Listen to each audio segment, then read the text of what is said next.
Good morning, good morning, good morning. That was bad. Good morning, good morning. Not quite.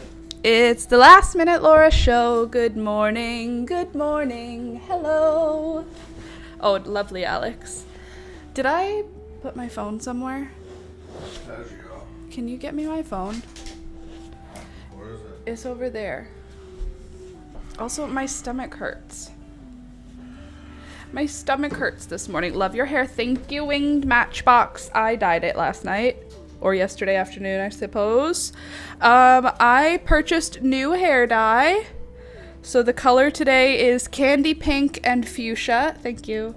Alex said it looks electric, and I think that's great. I'm fine with that. That's a good compliment in my opinion.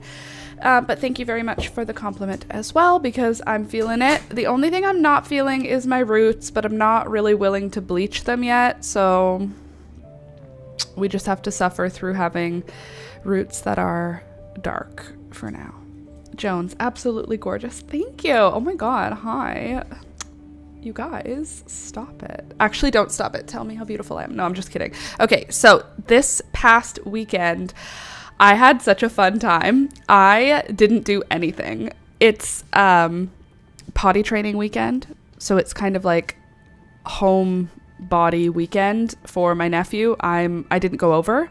So I went over on Friday, did my normal thing with my sister and my nephew and my brother-in-law and Alex and my niece, and we all just had our normal time. And then Saturday, Sunday, they were busy, so Alex and I did our grocery shopping on Saturday like we usually do. We did go thrifting, and I found a really nice couple of things. I'm going to be honest. It was 50% off everything in the store at our local thrift store, and sometimes that's all it takes for me to find something really good. And I actually found a couple of stuffed animals that were really cool, one of which is actually for Alistair. It's a Simba stuffed animal. It's in the car. I didn't even take it out of the car because I'm going to take it right to his house. He's obsessed with The Lion King right now. And when I say obsessed, I mean like he knows all of the words to the movie. He's not even 3. He knows all of the words to the movie, and he knows all of the words to the books and the books on tape. So he'll walk around and he'll say, I'll never live to be king, Scar said to the mouse, and you'll never live to see the light of another day. Scar dangled the mouse over his open mouth. He'll be wandering around the kitchen, like playing with a toy in his hand, and that's the words that are coming out of his mouth. Scar dangled the mouse over his open mouth. And now he'll take his toy. He has a toy that has like a tail on it, and he'll hold it over his mouth. And he thinks it's hilarious because he's obsessed. He's totally obsessed with The Lion King. And at the thrift store, I found it's like fill a bag of stuffed animals for $2.99, I think, or $1.99. I think $2.99. $2.99 fill a bag with stuffed animals. So usually what I do is I look at all the stuffed animals that are available and I pick which ones I like. I picked this monkey for my dog to eat as a squirrel, but he is interpreting it as another chihuahua, if you catch my drift. Toby's in love with this monkey. I didn't think that his sock monkey is like his love doll, which is, it's disgusting. I'm so sorry that you now know that about my dog. But I have to take his toy away if it's too large, or else he will try to become a father. And I thought this monkey was small enough because some of my other, like this penguin is somehow small enough. So anyway, now he has another animal that I need to take off of his, take away from him. But I found 2 other really cute ones also. I found this little baby giraffe. It's Aurora, which is like a stuffed animal company.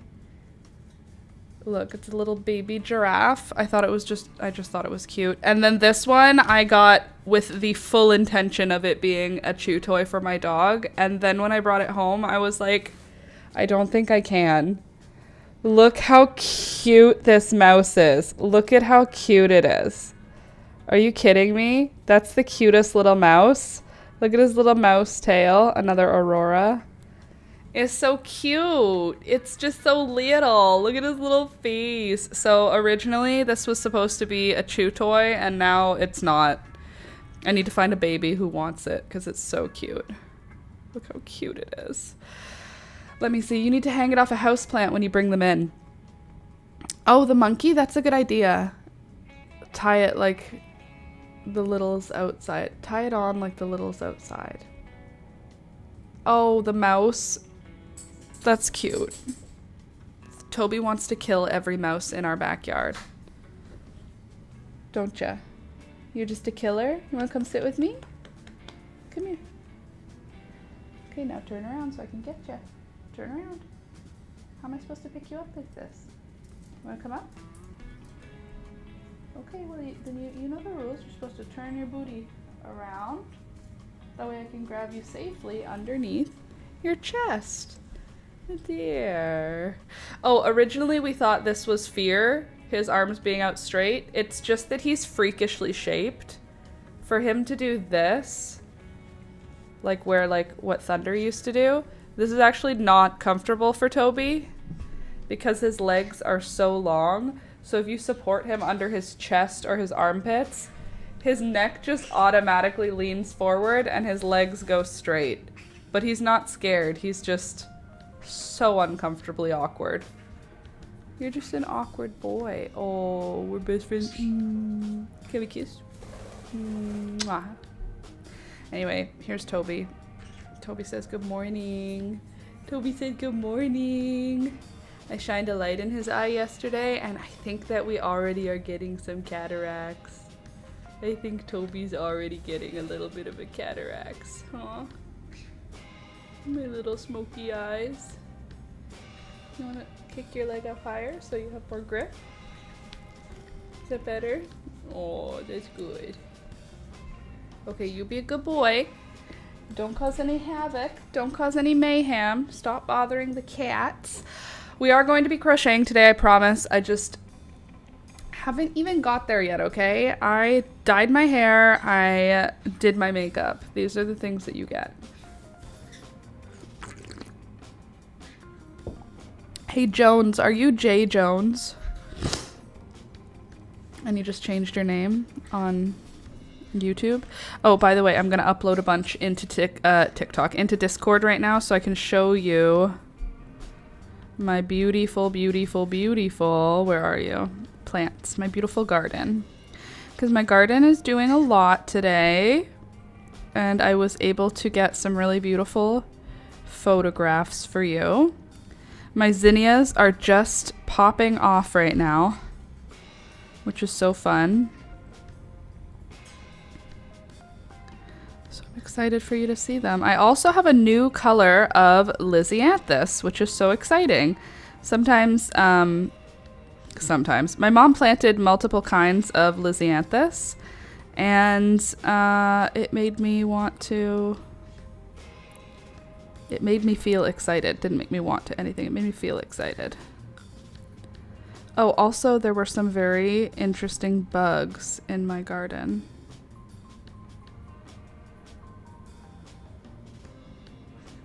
Or there was an interesting, like, moth of some sort.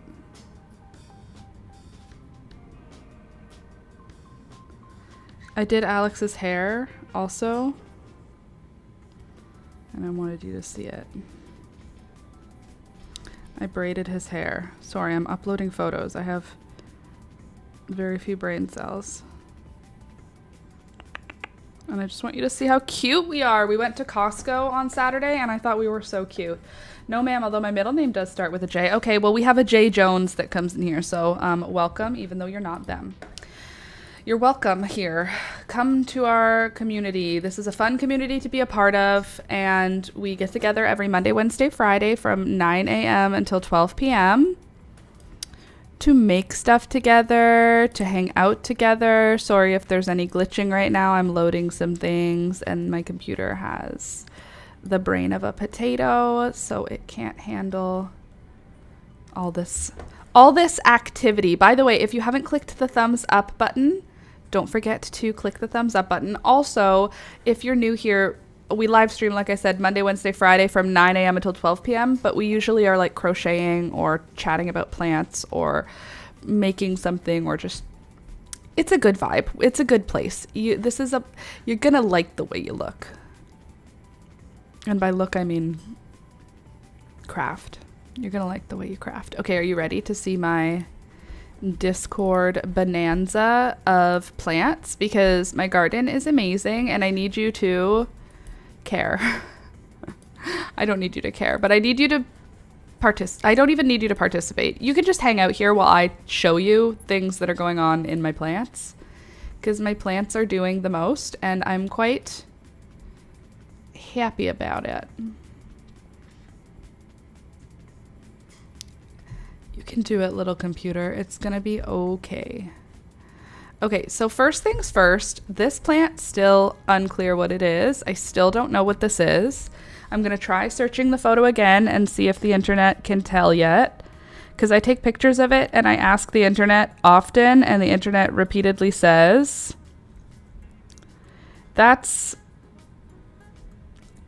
it doesn't know. It just doesn't know, is my point. Let's see, identification. Look up plant. Opium poppy, incorrect. Just in general, poppy, that's not a poppy. Let's see if you can tell now. Look up plant. Tree tobacco. Well, it's not that.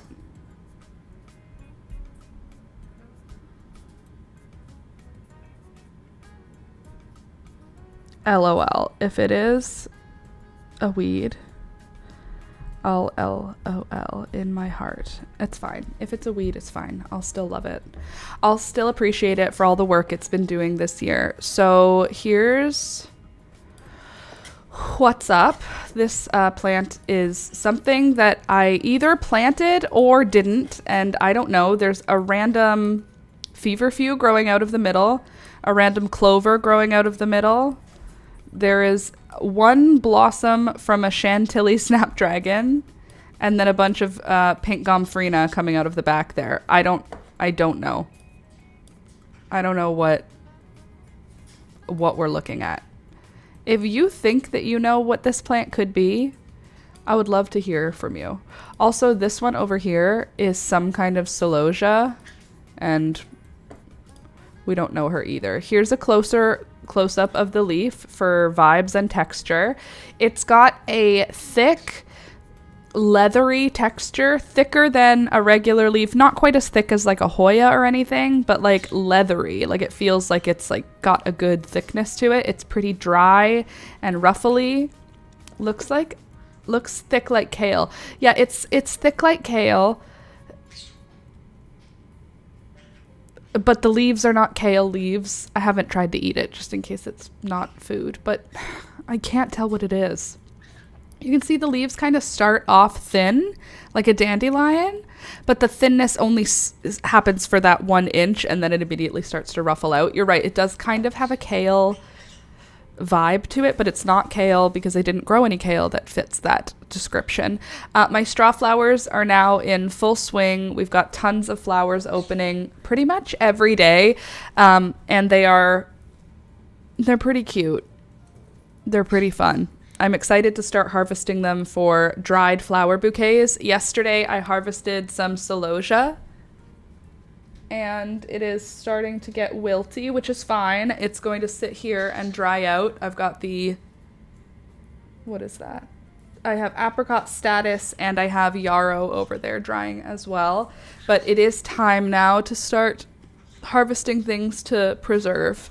And since I don't grow food, for me that is flowers. Looks thick like kale, something from last year. That's the thing. I purchased a few perennials last year after the season ended, and the perennials I purchased were 44 cents or 64 cents. Regular price $6, $12, and so on. But I purchased probably 4 or 5 different perennials, and I just put them in my garden, in my plant pots. I let them overwinter. Some of them survived, some of them didn't. I didn't label any of them, and I don't know what they are because they weren't labeled. They were just in the perennials section. So this could be an unnamed perennial that I purchased that didn't have a label. I don't know what it could be. I'm basically waiting for it to flower to know what it is. And if it flowers and turns out it's a weed, I'm just going to grow it because it survived this long. Also, it's kind of cute. Like, it's low growing. It's just fitting in the bottom of a plant. It's not ugly to look at. It looks like some kind of kale or cabbage. So I'm going to let it grow. And if it is a weed, I might just grow it as like a joke. Because it survived all year with me trying to figure out what it was. It's not like I just said, I'll wait till it flowers. It's like now I've looked so many times to try and figure out what it is that now I'm saying I'll wait till it flowers because there is nothing. There is nothing. Okay, so I just took a little overhead shot of one area of the garden because the amaranth Polish curtain, velvet curtain Polish amaranth, kohlrabi, not sure on the spelling. That's not a perennial, that's a vegetable. The chances of me growing kohlrabi are so low. Like, it would have to be like my neighbor was growing kohlrabi, they let theirs go to seed, and the seed ended up in my garden. Because I wouldn't have intentionally grown kohlrabi, and I didn't take any of my mom's kohlrabi to grow. So I don't think it could be kohlrabi, but let's just search. How do you spell kohlrabi? Kohlrabi. There's an H somewhere, right? Oh my god, I was pretty close. I said kohlrabi and it's just kohlrabi. Hold on.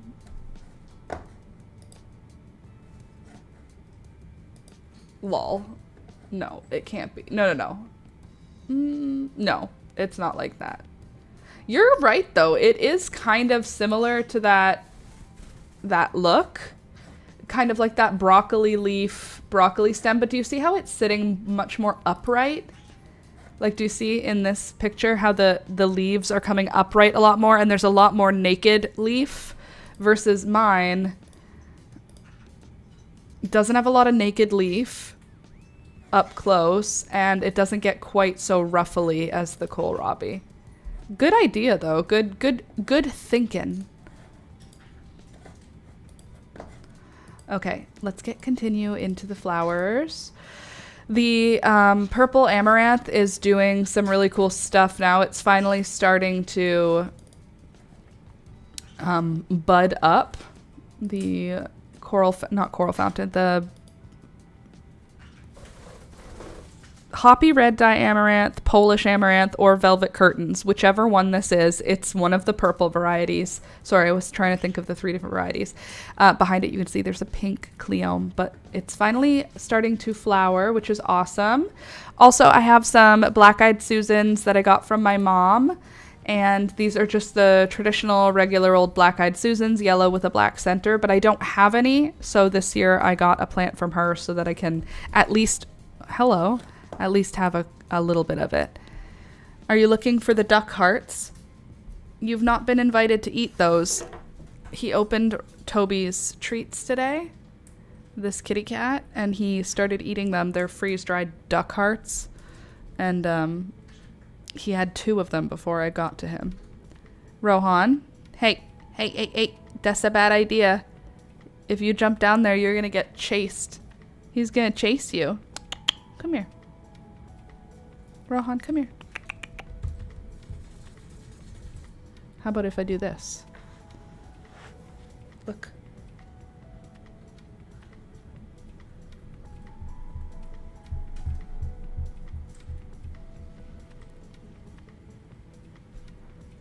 Oh, I know one that'll work. Hold on a sec. Sorry, ADHD.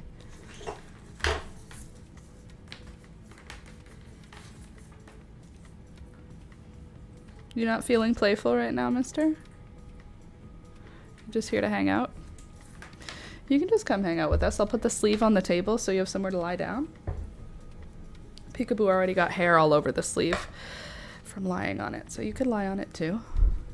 Everybody can come here. There you go.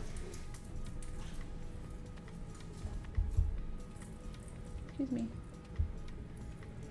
Nope, not that way. Nope, nope.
I'm back. Okay, quickly tuning in so Alistair can say hi. Hi, Alistair! I got you a surprise when I went shopping yesterday, and when I come at your house next time, I will bring your surprise. And you're gonna go, oh, and you're gonna really love it. So good morning! Good luck today! I hope you have a really good day. Okay, anyway, what I was trying to say before I spilled my coffee all over my keyboard is this keyboard is like, I don't even want to think about it too long because it drives me absolutely crazy, but it's like hundreds of dollars because Alex has a lot of opinions about technology and I have no opinions. And to me, this is just a keyboard, but this is a brand new keyboard and look at what's already happened to it. Like this is like a couple of weeks old, if that, and it's already got marks all over it. And now it's already been dipped in coffee. So subscribe to my channel because the amount of money that my poor partner has to spend on replacing computer mice and computer keyboards and microphones and cameras, because I am just absolutely spastic. Sorry, I can see there's an unblended area, so that must be blended due to the ADHD. Anyway, subscribe, like the video, all those things. Anyway, funny, not funny. It always happens to me. It's just the way I am. It's just what's happened. It's just who I've was born to be. Need to have my hand in a safe spot. Okay, let's get back to the garden now. Black-eyed Susans. Oh, also my bee balm is blooming. Candace, look how pretty it is. Isn't it cute? It's so interesting to me that these flowers look the same as the hummingbird salvia flowers. Bee balm. Is bee balm a salvia? I think so.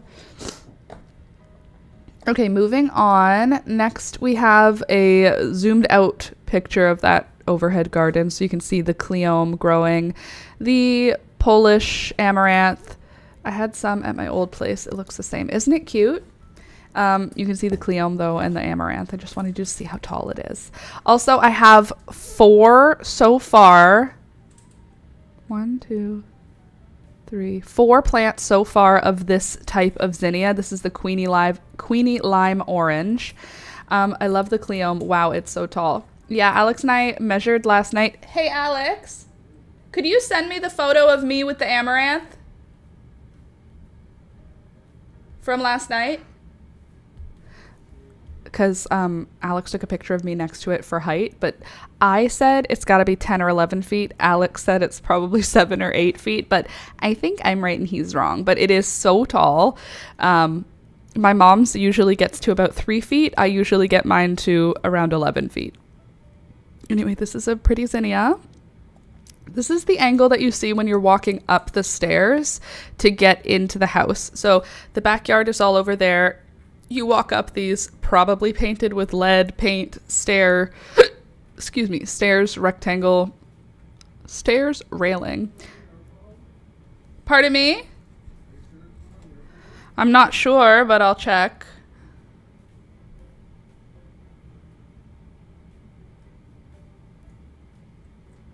No, it's not on my phone.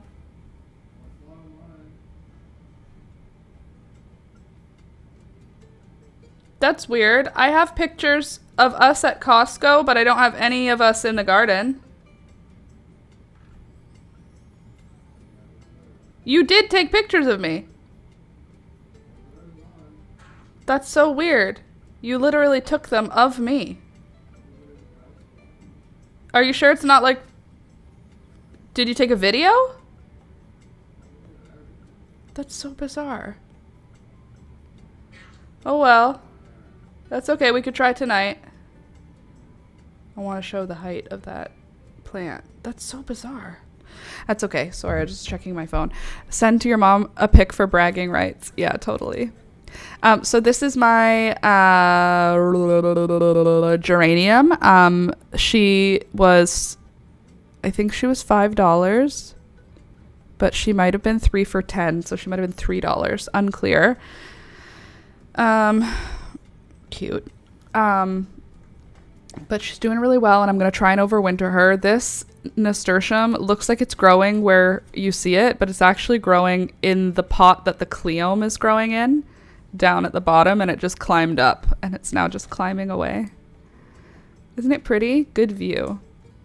Also, my firecracker vine has not yet put up any buds, but it's still growing lots of leaves, so I'm hopeful that we will have firecracker vine flowers eventually, but the leaves are growing, so that's something at least. This zinnia is the one that's, in my opinion, the prettiest one in my garden. That being said, it's also a very small plant. So unfortunately, I don't think we'll be seeing very many of them, but look at how pretty it is. Like, what are you doing? Who taught you to do that? What a pretty flower. That's my favorite zinnia this year. Also, a random sneaky white zinnia has made it into the garden. Again, this is a small one. This has got to only be like 12 inches tall. The other zinnias are like 3 feet tall, so it's like 1/3 of the height that it should be for this time of year, but it's been growing in the shade. Also, this one down here is another one of those cappuccino rudbeckias. Very cool, very pretty. This marigold is so lovely. Every time I see it, I'm so happy I grew it. And I think the only downside I can see about this one is it's very breakable. Like, the different branches can snap off of the main plant really easily, and the main plant can split or be broken in half easily. Like, it needs support in order to not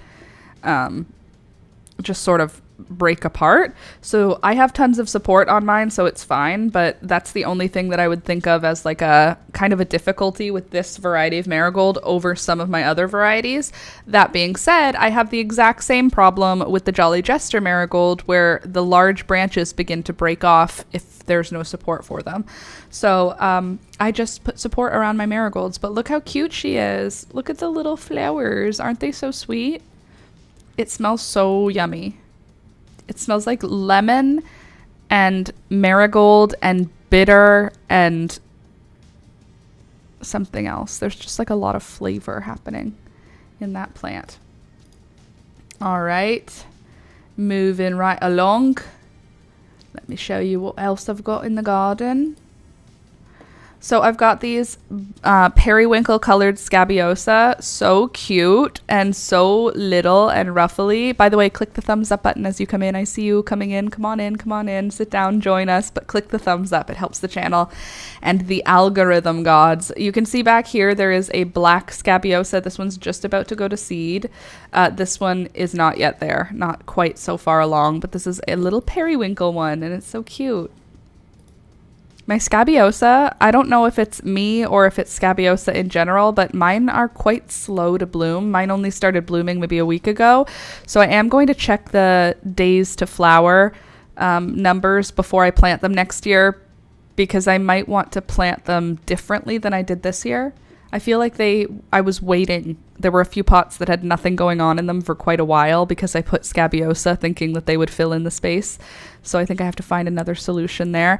This is a variety of the French Quarter marigold. So you can see underneath it, this is what the French Quarter is supposed to look like. This like pink and brown, or pink and black and green. Interestingly though, on this specific plant, so I planted seeds from a French Quarter marigold, French Quarter coleus last year that I got seeds from in Toronto. I planted a bunch of the seeds, and all of the offspring, I've got like multiple different like varieties in the offspring, and this one came out looking a little bit different. So this is what it's supposed to look like. That's like a correct true to form French quarter coleus. Look at this one though. It still has all the same elements. It has the black part, it has the green part, it has the pink part, but it also has incorporated this white line like around the pink, and then the outline of every leaf is like black. Isn't that interesting? It has like a clear outline on it. I just thought it looked really pretty. Also, the pretty view of my garden. You can see here's something that broke off while I was watering from that delicate marigold I was talking about. Just like a whole branch broke off. But look at that coleus. Isn't she lovely? And there is my common soapwort. And there is enough sweet alyssum to just make my heart sing. Mother Nature is quite an artist. I agree with you. There's my, hold on, my Oxalis triangularis. Sorry, I have to stare sometimes in my brain. There's like a little old lady in my brain with a Rolodex, and she's going when I'm thinking, and then she pulls out a thing, and then I go, Oxalis triangularis. And look at that coleus. Isn't she cute? Stop it. She's gorgeous. Here's another French quarter coleus looking lovely with a kale growing on top. That's actually two different varieties of kale in the foreground. This is the blue dinosaur kale, and that one is the red Russian or purple, or maybe it's red Russian. That one's the red Russian mixed with the dinosaur kale. There's a variety that I grew that was a cross between those two. Unclear. This is the Celosia spicata flamingo, and this is the fuchsia one. I have a pink one that I thought wasn't going to grow, and it is growing. It's just slower because it's a bigger plant. So that should be coming next week. Flowers for it, I mean, because this big leaf here is the leaf for the Celosia spicata flamingo. No, Celosia spicata salmon, and then this is the Celosia spicata flamingo. Two different varieties of the same thing, and these are so good for drying, for dried bouquets. Also another Echinacea purpurea, regular purple echinacea. Interestingly, as this flower matured, it's gotten closer and closer to white. It's still purple in the garden, but it looks like if you saw it in the dark, you would think it was a white flower.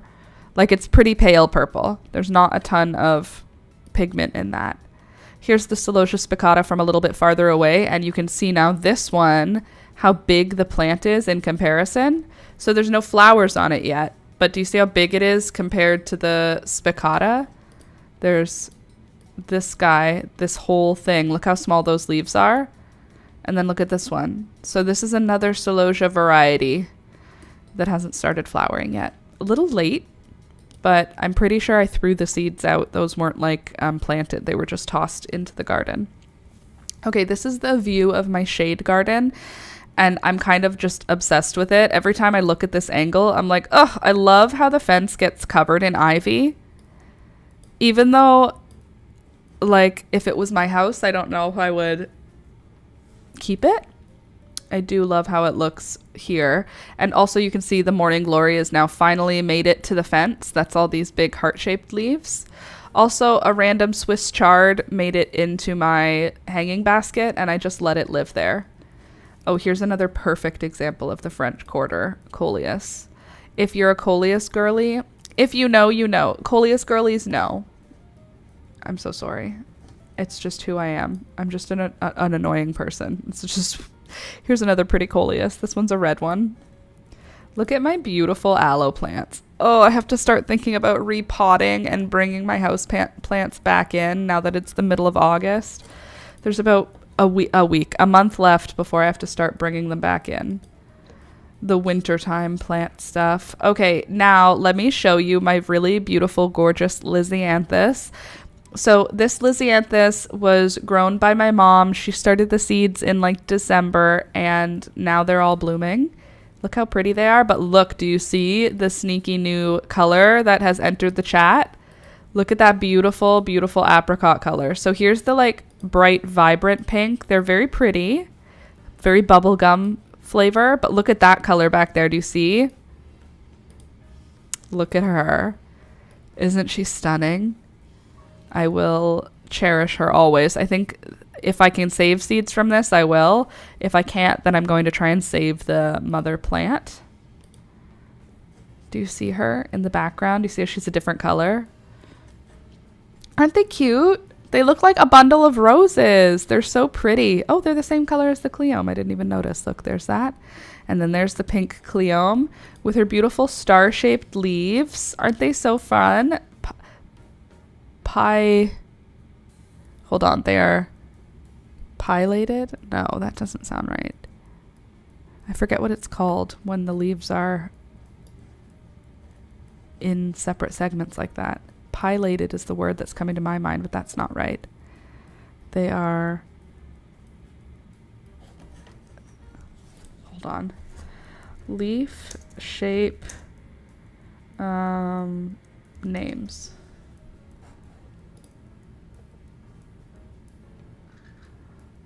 No, not leaf names, leaf shape names. Fan-shaped, palmate, that's what I was looking for. Palmate leaves. Thank you.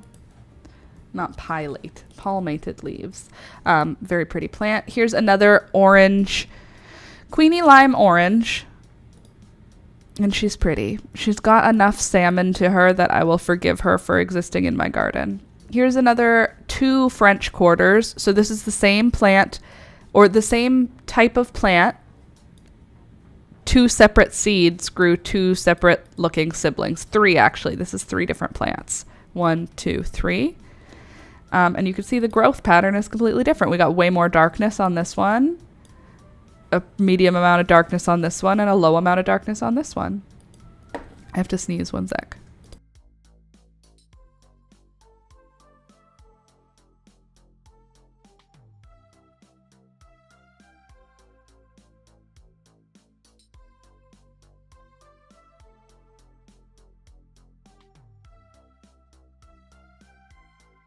I guess not. I thought I had a loud sneeze coming in, so I was like waiting for it, and then it just... Now I'm gonna sneeze with no warning. Okay, here is another Scabiosa. So pretty. This is the Salmon Rose Scabiosa. Isn't she pretty? So it's not a salmon color. I think that the Salmon Rose, the name, is like the salmon part is when the bloom is closed, and then the rose color is when the bloom is open, because it's like a rosy pink, but I see salmon in the closed bloom. Does that make sense? I think so. All right, moving on. I've got some zinnias to show off. This one is so beautiful. I'm in love with this color. This is like, wow. I wonder why. I wonder what it is about this color that I love so much. It's like a beautiful color, don't you think? Anyway, it's a cute zinnia. This is from seeds from the Queenie Lime Orange, but some of the offspring of the Queenie Lime Orange have now come out as just orange, which is annoying because who wants orange zinnias? Not me. I'll tell you what. Not me. This is a cute little periwinkle sort of pink color. She's cute. I don't hate her. Nothing special, but she's fine.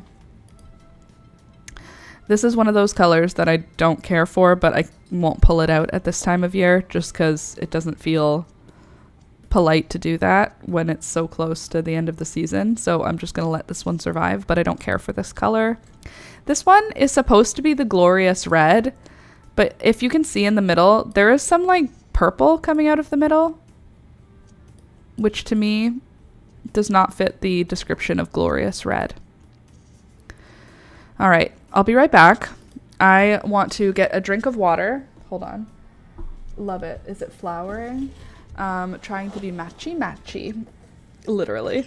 Okay, hold on a sec. I need to pee. I'll be right back. I'm also gonna get a drink because my coffee is now cold and my heater is not plugged in. So you guys just watch the animals for me. Make sure the birds don't do any bird crimes. And I will be back in a minute.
Okay.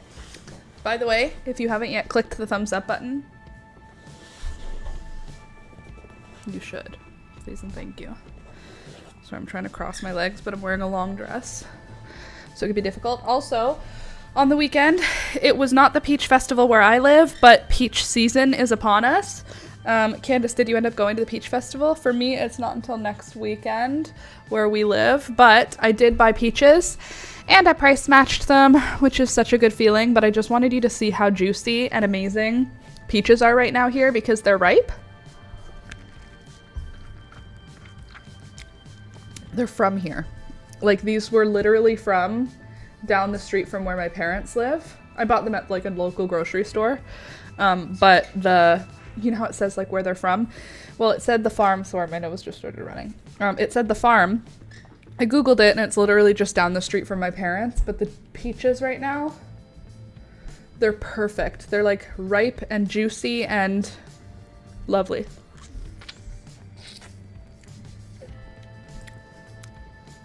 Sorry about the slurping, but if I don't slurp, it's gonna drip juice everywhere.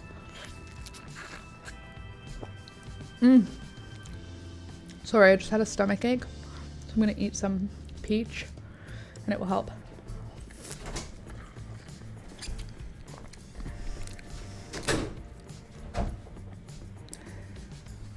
Can you give that back to me when you come back? What? That yarn? What?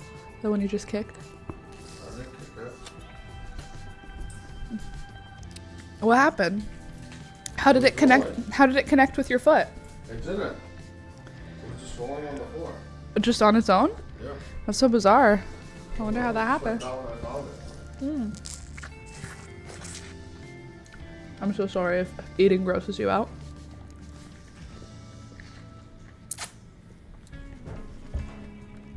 But once you start, here, I can move the mic away from my mouth.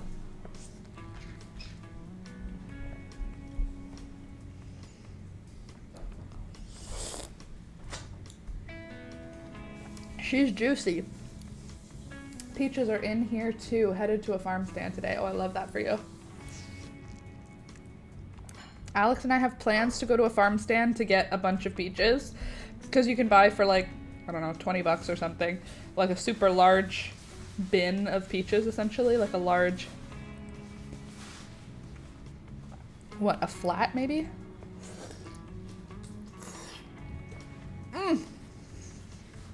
They're so tasty. They're so sweet. Peaches, when they're not in season, are among the most disappointing fruit to eat. Peaches, when they're in season, are in the top 5 fruits that there are. And like, I'm comparing, like, a ripe peach in Canada is the closest we can get to a mango. That's it. We don't have options like mangoes here. I mean, we buy mangoes, but they're all from like Costa Rica or wherever. And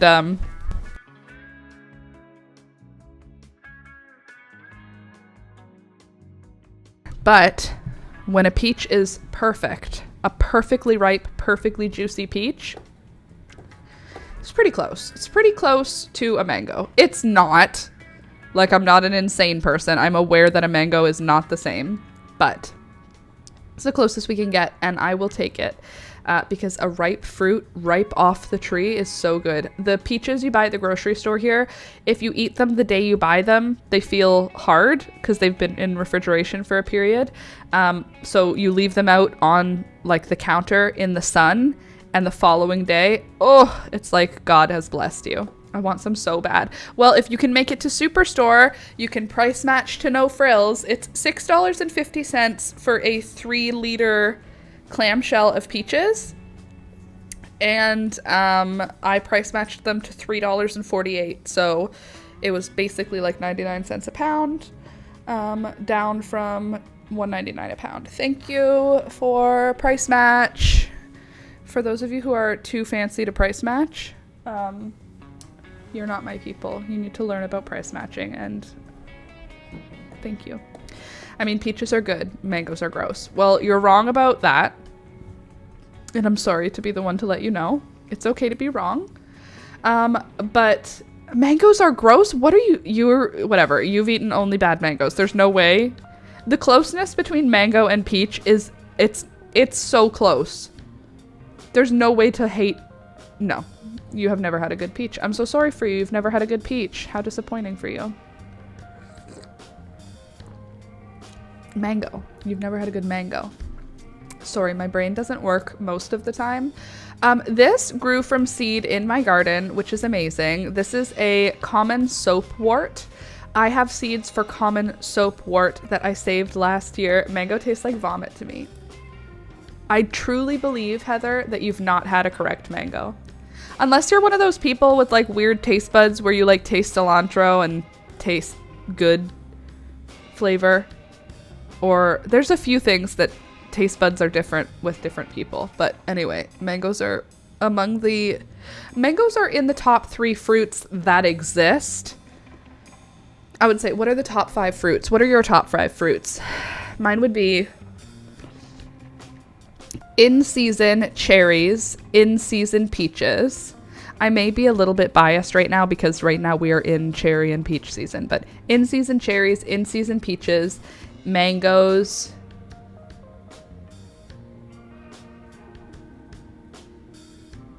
I would say when I'm in a tropical location, papaya, but nowhere else. Like if I'm in the Dominican Republic and there's papaya at the restaurant, I'm having papaya, but I would never eat papaya in Canada because it's garbage and tastes like feet. But when you eat it where it's ripe, where it's from, it's delicious. Okay, so I'll say ripe cherries in season, ripe peaches in season, ripe tomatoes in season. I know, controversial take, but a ripe tomato is superior to like grapes or apples or pears. So that. Peaches, strawberries. I don't even know if strawberries would make my top 5. I love strawberries, don't get me wrong, but like if I'm going on a desert island, strawberries are not going to be as exciting for me. Top 5 is just too difficult to me. Mango and papaya are the only 2 fruit I can think of that I don't like. Mango is amazing. Papaya is only amazing if it was ripened and then given to you. If you're buying it from the grocery store in North America, you're never, ever, ever, ever, ever going to get a good papaya. And anyone who says that you can is a liar and is not your friend. But they are good when you get them where they're from. Pineapple? I love pineapple. I don't know if it would be in my top 5. I think good watermelon, like a ripe, good watermelon, would be in my top 5. But it would have to be a good one because like a bad watermelon isn't even in my top 10. Like if the gods of fruit said, Laura, you must eliminate 1 fruit from your body, from your world. And if it was mediocre watermelon, I would eliminate mediocre watermelon. But top tier watermelon? Ooh, delicious. Oh, you love cilantro. You're funny. Cantaloupes, raspberries, wild blueberries that are fresh. I don't care for blueberries. Like overall, they're not like my chosen fruit, but if I'm picking them, oh, I love picking fresh blueberries. Blueberries are pretty high. Blueberries are fine. Like frozen blueberries or purchasing fresh blueberries is fine, but like picking your own blueberries, then they taste better than anything you've ever had. But I feel like that about most things. If you're picking it, it tastes better. Anyway, this is common soapwort. I grew it myself. Thank you for noticing. It's white when it starts, and then as the petals open up all the way, they turn to this pale purple. See, when the flower opens, it's white. And then as she finishes up, she turns purple. She's so cute. She's just a common weed here, but I saw the plant flowering last summer. Between the house and a sidewalk. No, between the sidewalk and the road near someone's house that I was stopping by. And so I grabbed a couple of the seed heads from the flower that was already finished, and I grew them myself, and I feel good about it. I go through phases. Like right now, banana doesn't sound good, but sometimes I eat them like they provide life. I get that same vibe. We buy bananas every single week and Alex eats them, but sometimes when I have a hankering, when I just got a hankering for a banana, I'll do anything for a banana. Here's another perfect zinnia. I would call the color candy pink crossed with fuchsia, perhaps electric pink. it's one of my giant zinnias, which makes me very happy. I have a lot of zinnias that are like medium sized. This one's one of the big sized ones. I will grow her again. I also have Hella Cosmos coming in. These are a kind of special looking variety of Piketty. Normally the Piketty Cosmos are like the pale color outlined by the darker color, but they don't have that dark center. They usually just have the yellow center, but if you see, there's like a weird dark pink center to it around the yellow middle part. So that's fun. Welcome, Cosmos. Also, a really cute white Cosmo. I mean, this is cute, but look how nice it is to have the flower full. Like to have the big fat petals. Aren't they gorgeous? Wow, it looks almost blue, but really it's just such clear, crisp white. I love a white Cosmo. I'm glad I grew the white Cosmos. In the spring, I was like, is it even worth the space in the garden to grow a white Cosmo? When I'm aiming for pink, this is far from pink, but it was very pretty and I'm happy to see it. Here's another one of those giant pink ones looking good right next to some straw flowers. Love her. She's gorgeous. Here's that trash orange. Oh, beautiful. Just beautiful. Just lovely. Then what do we have here? Here's the Cosmos from above, a random Swiss chard just sneaking into my garden. Right down here, there's a Swiss chard. And here's the overhead shot of part of my garden anyway, just so you can see like how the flowers are filling in. Before, you could see it was mostly green. When we looked down at it like this, we're getting a lot more color now. And you can see those big bright zinnias and how they really do grab your attention. They make me quite happy. I love your face when the orange zinnia picture comes in. I just hate it. I don't mean to. It's not the zinnia's fault, you know? It's not his fault. But why are we growing orange flowers when you could have this, right? Oh, okay, that's a flower. When you could have the exact same thing growing in these colors, I just don't understand why anyone would pick orange. Oh, also, I made a very nice breakfast for us yesterday, and I just wanted you guys to see it because I woke up earlier than Alex, and I said to him on Saturday night, I'd like to make you breakfast tomorrow.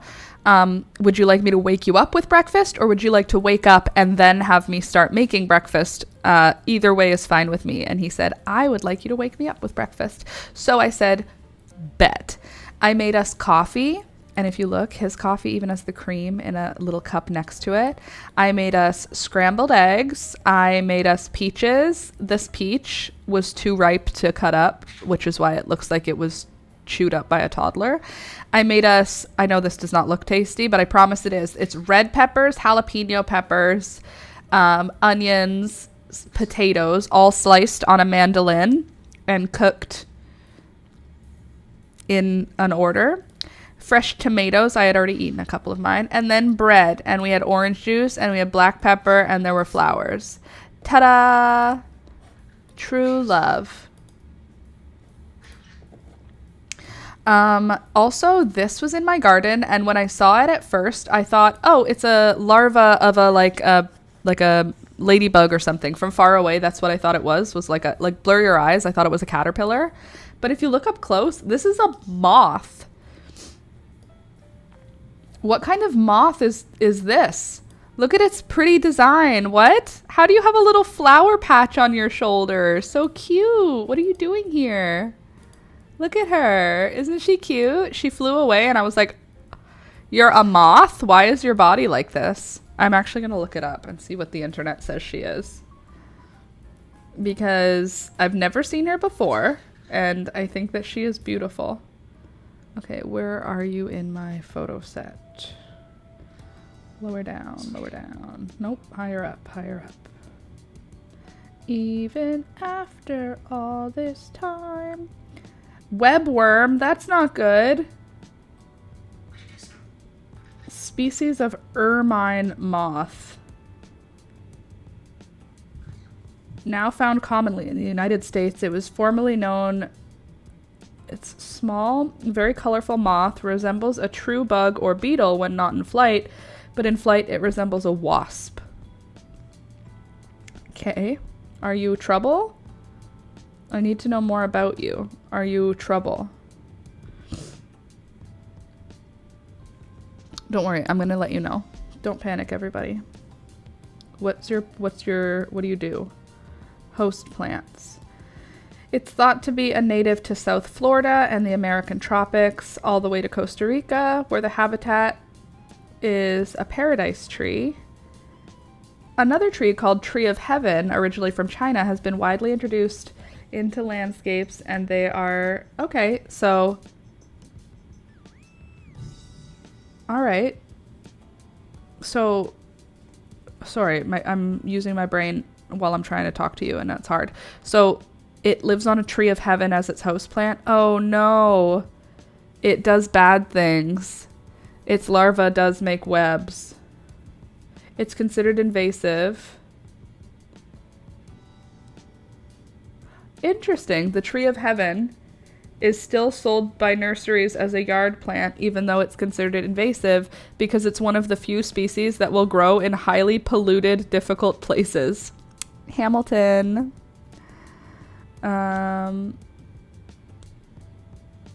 It can be a minor pest in nurseries, although it rarely does serious damage. Larvae produce nests on a host plant by pulling 2 or more leaflets around a network of loose webbing. Okay, they consume the leaflets and bark. The caterpillars have wide light green-brown stripe down their back. Okay. The life cycle happens in 4 weeks. And there may be many generations each summer, with eggs being laid on the webs of other larvae. This can result in a communal web that has multiple generations from eggs to various larval stages to pupae. Mating happens in the mornings, with egg laying happening in the evenings. Eggs are found individually, not in clusters, even though each web may contain many separate eggs. Okay, well, I thought it was really pretty, and now I'm like, it's gonna make webs all over.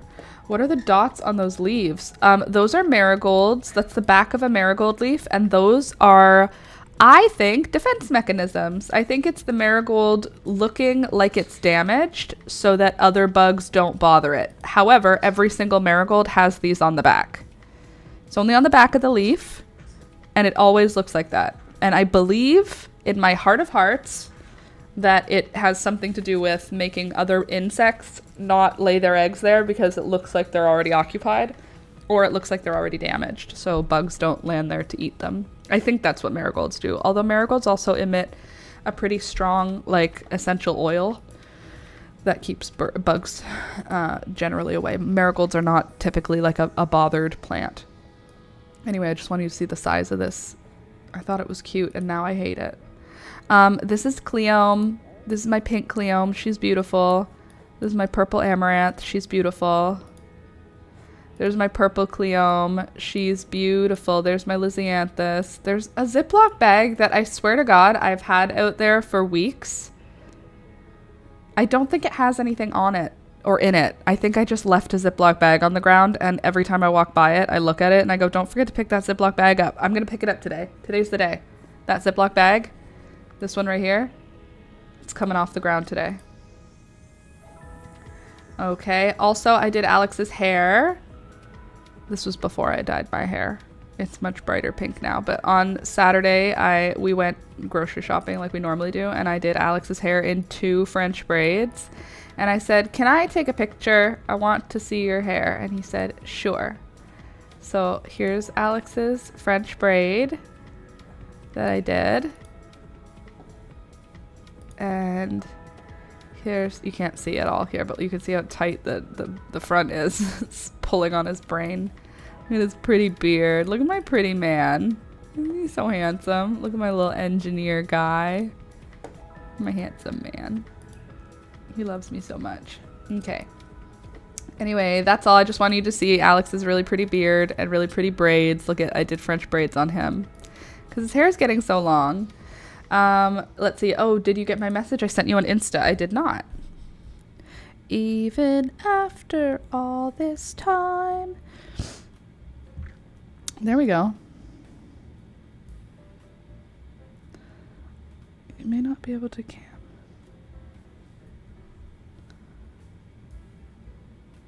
Oh, generally campfires are exempt.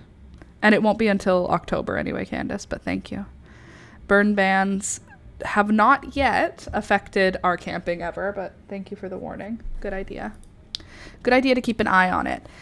Anyway, that is all for the garden for today. He got some dimples. I know. Aren't his cute little cheeks the cutest? Look at his cheeks. Look at those cheekies. Stop it. Look at his little dimples. Look at that big Eastern European forehead. Gorgeous. Don't worry, I have one too. Mine's just hidden underneath bangs. There's another reason we can't have children. The forehead on that child. It would just be insane. I'm kidding, obviously. All right. Welcome. Welcome back. Hello, everyone. We've made it back. We're here. Now we can get into crocheting again. I put these here thinking the birds were going to try and screw around with them, and they didn't even jump onto my table. Ugh. Let's do a good stretch first. Oh.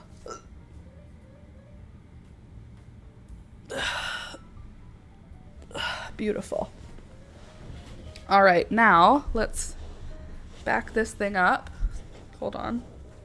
Crossing your legs in a long dress. It's like literally a challenge.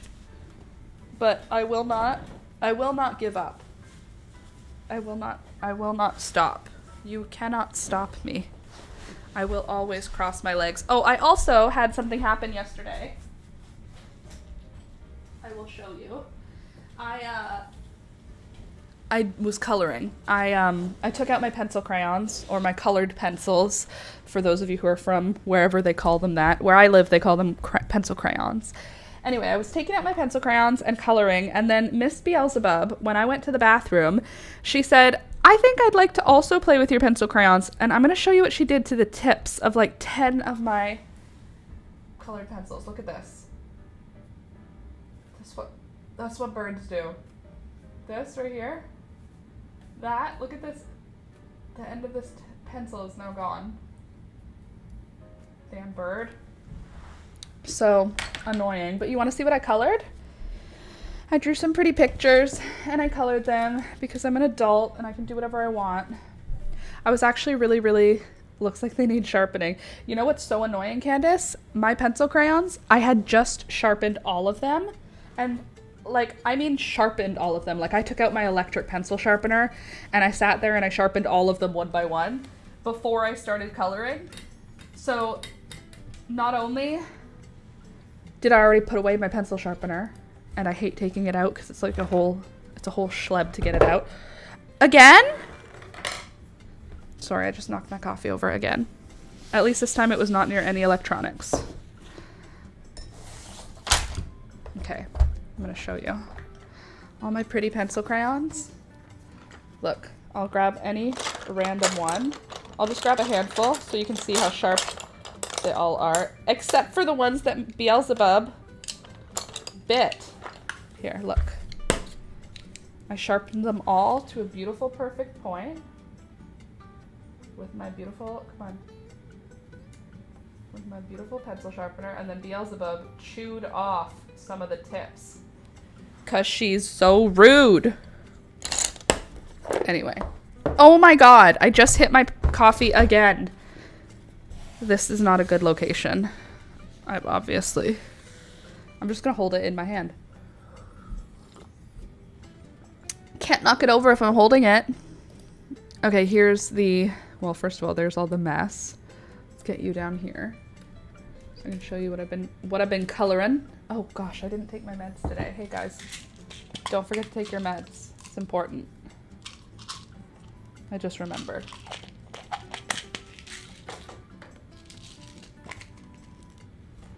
Please excuse me while I just unload my meds here. Nope, don't fall.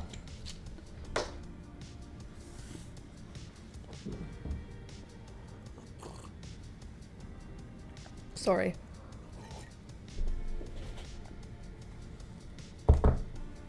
Okay, way out of my reach. Okay, I was just playing with my pencil crayons. I didn't even finish coloring them all in, but I did. a little black-eyed Susan, some aster, Queen Anne's lace, some goldenrod, snake plants, whatever this is, whatever that is, echinacea.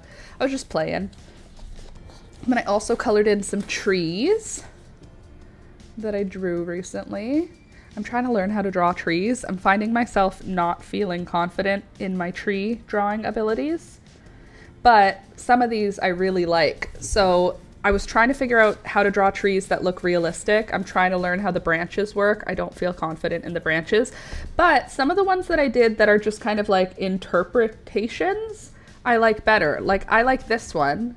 This drawing and this drawing to me both look good, even though if you look at them up close, like that's not what a tree looks like. And that's definitely not what a tree looks like. But from far away or from farther away, I feel like I like how, like if I'm looking at this page all together, I feel like the ones that make me go, yeah, that looks like a tree I've seen before. I would say this one and this one. I don't know. I like them. I like trees. I like trying to draw things. Also, yeah, the plants. Trying to draw plants. Do you want to crochet or do you want to color? Because I've been playing with my pencil crayons, colored pencils, and I've just been kind of enjoying myself with them. And if you're down, I'd be down to color also. A nice vibrant hair color. Thank you so much. Yes, I re-dyed it. Here, I'll turn this way so you can be looking at it.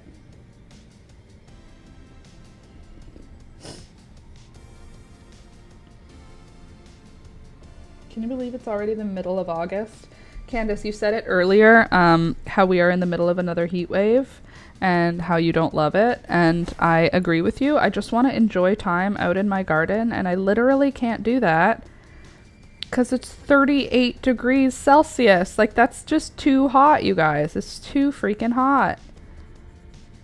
And I don't know why. This summer has just been kind of a bust for actually sitting outside and enjoying it. Like, getting a tan has been hard this summer because it's been too hot to go outside. And this is when my AC decided to die. Candace, that's like, it's too hot to not have AC right now. I feel like that's like a health and safety issue. Doesn't it feel like if you live in an apartment building, like, or if you're renting, which is like most of us, that it should be your landlord's job to make sure that your home is like a livable temperature? Candace's AC died, Alex. Oh no. I know, right? Le bummer.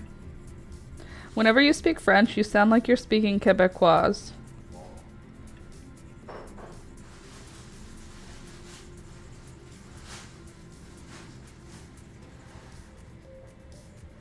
We should be crocheting.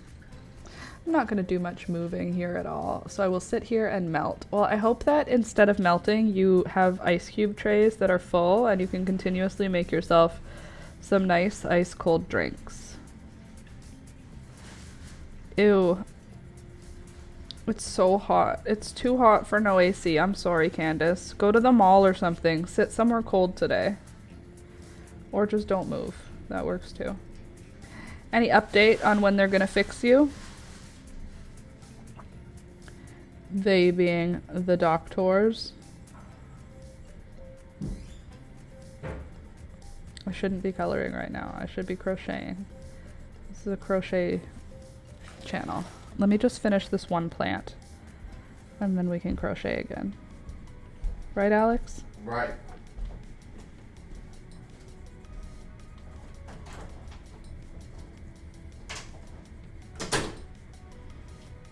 Oh, we also washed our bedding, or not our bedding, our large blanket yesterday. We have this large blanket that I'm kind of feeling like, why does it even exist? It's almost too big to go into the washing machine, but it's so fluffy and soft, and my mom gave it to us for Christmas, I think last year.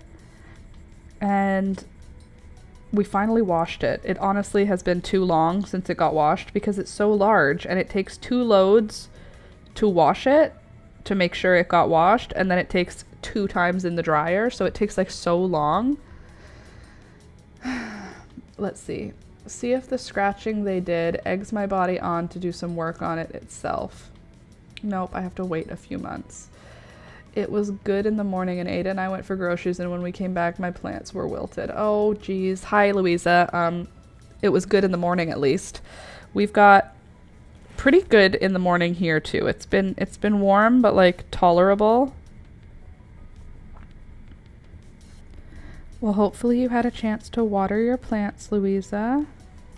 Okay, I'm not gonna color this right now, but here's what I'm working on. I'm playing with this shape. Now let's crochet. That's what we're here for. That's what this channel is all about. The Last Minute Laura crochet channel. Now let me put my things away. Also, these pencil crayons, let me just show you them. Do you see how it says Julia on it? These Laurentian. See, this one says it too. Julia. The reason they say Julia is because these pencil crayons are from when my sister was a child. Like, I'm talking, these are 25-year-old pencil crayons, and they're still perfect. They're literally still perfect. So, she had them because why would you ever get rid of pencil crayons? You don't really need to get rid of them ever. And then eventually she gave me all of her craft supplies, and then I found these pencil crayons in them, and I was like, did you know? And then she was very excited about it. So we went through all of them, and any ones that there's duplicates of, we each got one. People sell those for money. They don't make them no more. I know they don't make them no more, which is why I was irritated when Beelzebub broke it off just to play with, because she doesn't know that I can't replace them. I know they don't make them anymore, and I know that people sell them for money. I don't know how much people sell them for. Are they sold for a significant amount of money? Not that I'm ever going to sell them because I love using them, but like if I was going to sell them. Laurentian pencil crayons. Let's see. What happened to Laurentian? Why do Canadians call them pencil crayons? The French word crayon originally meant chalk pencil and dates back to the 16th century. Crayon de couleur is colored pencil, but then we started saying pencil crayon because English and French get mixed up together. Interesting. Are any pencils made in Canada? Yes. Okay, hold on. What countries say pencil crayon? Hold on. Why did I just see that? There we go. Just Canadians and Newfoundlanders, which are still Canadians. Why is that separate? Okay, so it's a Canadian thing. Let's see. Laurentian pencil crayons for sale. Let's see how many dollars people are selling them for. $20 for a pack. $25 for a lot of them. Just a lot. $25 for a bunch of them. $50 for a bunch of them. And they're all used, like all... Wow. Okay, so people are selling them for like $30. That's kind of crazy to me. But I'm happy for them. I'm going to go ahead and keep mine because I love them. But... interesting. Morning, everybody. Good morning, Michelle. Welcome, welcome. All right, now let's get back into our little sweater that we're working on for sweater weather. Sweater weather, you know, sweater weather. There we go. I am currently working on my yellow stripe, which I don't remember how many rows we're going to do, but it'll be a few. I'm using a 4.5 millimeter hook by the by, and I am using half double crochets for this sweater. It's going to be a men's extra large, and we are going to have a crochet tutorial on it if you like the colors and the pattern. However, that's not going to be for a while because first I make the rough copy with you guys, like the rough copy of one side. A sweater is 4 pieces. I make 2 pieces on live stream with you guys. Sorry, I can feel like a floof on my skin. It's now a hair over 30 in here, so it sucks. What do I have in here right now? 72. What's 72? Definitely not 30. Definitely in the 20s. By the way, I see there's quite a few of you here, but only a few likes. If you guys could very graciously, I will ask you very graciously, can you click the thumbs up button? It helps the algorithm. It's the best way to help a YouTube channel for free. It's free and it's easy for you, but it really helps the channel grow. And we are on our way to 100,000. I would really love to get to 100,000 someday. And in order to do that, we got to get more people on this train. Right now we have 95,434 subscribers. 95,434. That's less than 5,000 left. So like the video so that more people can find us, and then more people can subscribe, and then we can get to 100,000. We can get a play button, and then we'll be real live YouTubers. Don't you think? At least I hope. Someday I'll be a real live YouTuber. I love how the background now is just like the dirty bird cage. I replace these pee pads regularly, but birds are messy.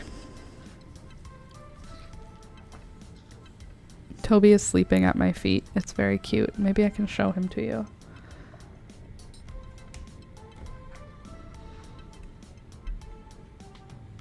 Hold on. Here we go.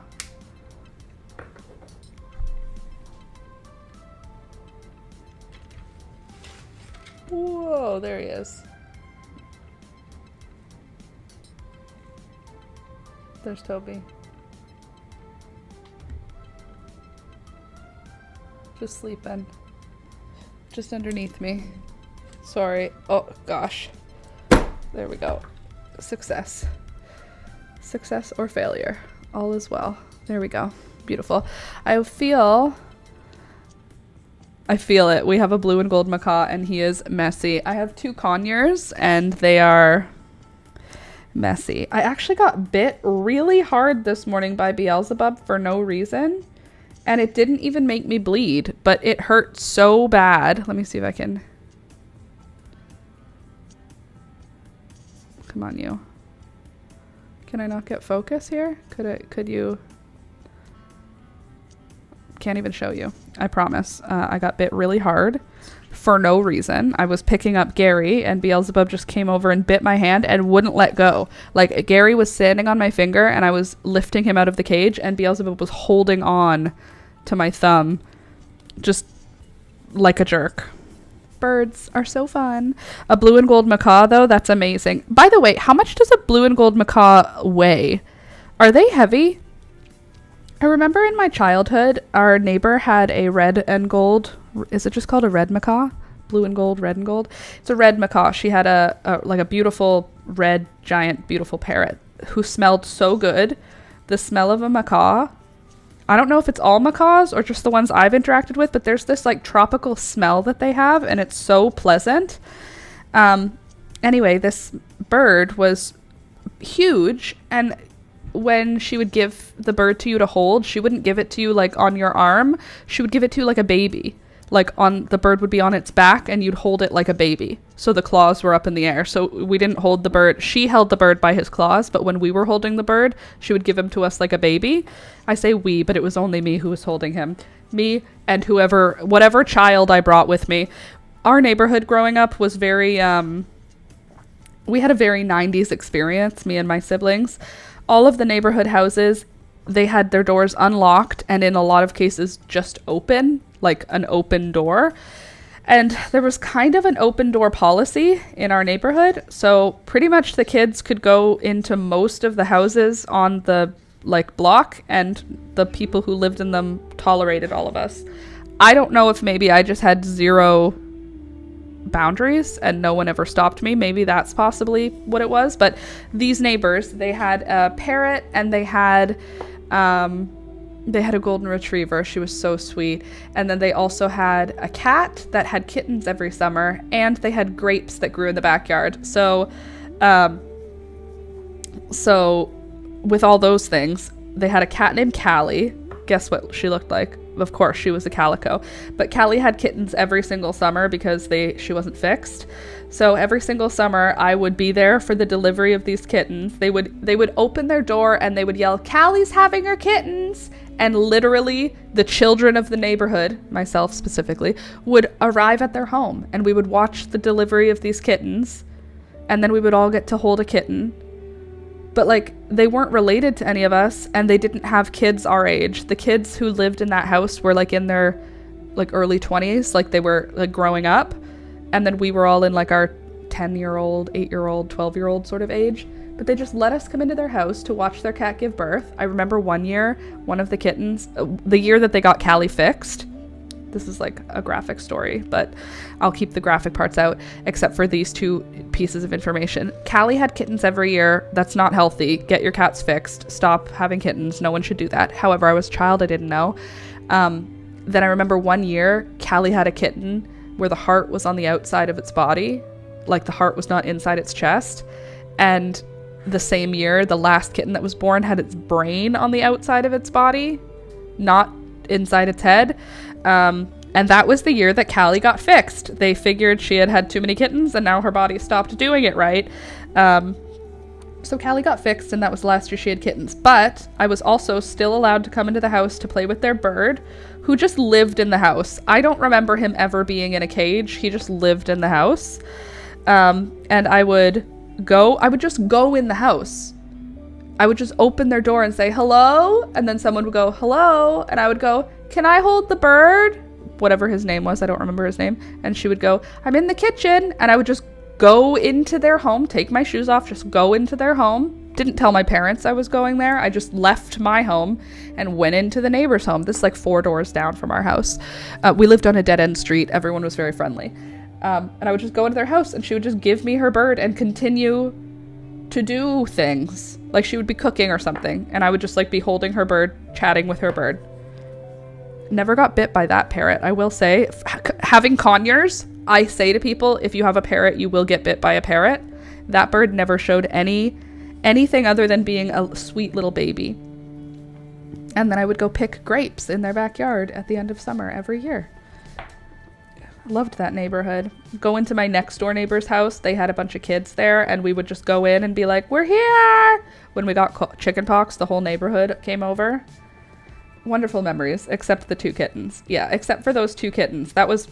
I remember that happening and me looking at them and being like, that's because she has kittens every summer. She shouldn't have kittens that often. And I remember the lady seeing the baby, like I was there when the kittens were delivered, and then kids showed up. Like I was there early. I don't know. There was no one else around, just me, the cat, and the owner of the cat. And then children arrived as the kittens were born. And I remember her being like, "Oh no, like we got to get rid of all these kittens. We got to bring them all to the vet." And nobody else got to see kittens that year. And I was like, no, there were kittens. And there were like a few of us who saw I don't know, it seems rude to call them deformed, but deformed kittens. That was graphic that summer. I remember being like, I didn't know that could happen. And now I can still see it clear as day what it looked like. And I remember I didn't even feel sad. I remember just being like, I remember my brain said, that's because she's had too many. I was probably 8 or 9 years old, and I was like, that cat has had too many kittens. And I just knew it early. Anyway, so we had the parrot neighbor, and then we had the neighbor across the street, and they had Charlie. Charlie was a long-haired, black, dachshund wiener dog. A long-haired wiener dog. His name was Charlie, and he was so sweet. He was such a good dog. So they would just leave him outside. Like, I don't know, the 90s were a wild time, okay? I don't know what you experienced as your childhood, but like in my childhood, in my neighborhood, Charlie was just a loose dog who never left his property. I don't know that I ever saw him anywhere except on the porch. Like, he like slept on their porch or on their like front walkway. He didn't sleep on the driveway or on the lawn. It was always on the concrete near the house. But he was just outside all summer, just being outside, being a sweet, sweet dog. And I would just like walk up to their house and play with their dog. We had a street cat named Sam. He was just our neighborhood cat, a black cat who lived in the neighborhood. And every Halloween, a family from the neighborhood would take him inside because kids, for some reason, murder black cats where I live. Is that an everywhere problem? I don't know. But I do know that it was a problem where I lived. So Sam always got to go inside during the Halloween week. And then he was also let inside whenever he wanted to come inside to whoever's house he was in front of. He would frequent the whole neighborhood. And if it was cold, like if it was wintertime and he stood by your door, you just let him in. He was like our hobo cat, our neighborhood's hobo cat. He wasn't my cat, but he loved eating ham. And anyway, that was another animal on our street. And then up the street, just a couple of houses, was a woman who had 5 Great Danes. 5 Great Danes. She had adult children and 5 Great Danes. And they didn't all, like, there was only a small amount of time where there were 5 in the house, but I remember she started showing her Great Danes. They had like a really beautiful large fawn colored Great Dane, like the typical, like Scooby-Doo looking Great Dane. And the dog was so beautiful. And I don't remember his name. It was something regal for a Great Dane dog. And then they got another one. I remember his name. His name was Jazz. Jazz was a beautiful Harlequin Great Dane, which is the white ones with the black spots. And then they got a blue one named Thor, which is like a gray steel color. And then they got a white one. What was her name? She was deaf. I don't think she was blind, but she was deaf. They had a white one who was deaf. And then they had another girl who was black. So they had a whole rainbow of Great Danes, and it was so much fun to go to their house because they'd open the door, and we were children, like I'm talking 8, 9, 10 years old. And these 5 giant horses would come out. My childhood had a lot of animals in it, and I loved it. I walked everybody's dogs in my neighborhood for free. I would just walk up to their house and say, "Can I walk your dog?" And they would go, "Okay, here's the leash, here's the dog." And I'd go, "Thank you." And I would just take their dog, and they would just go, "Hope you bring it back." And I would. Every time I would bring it back.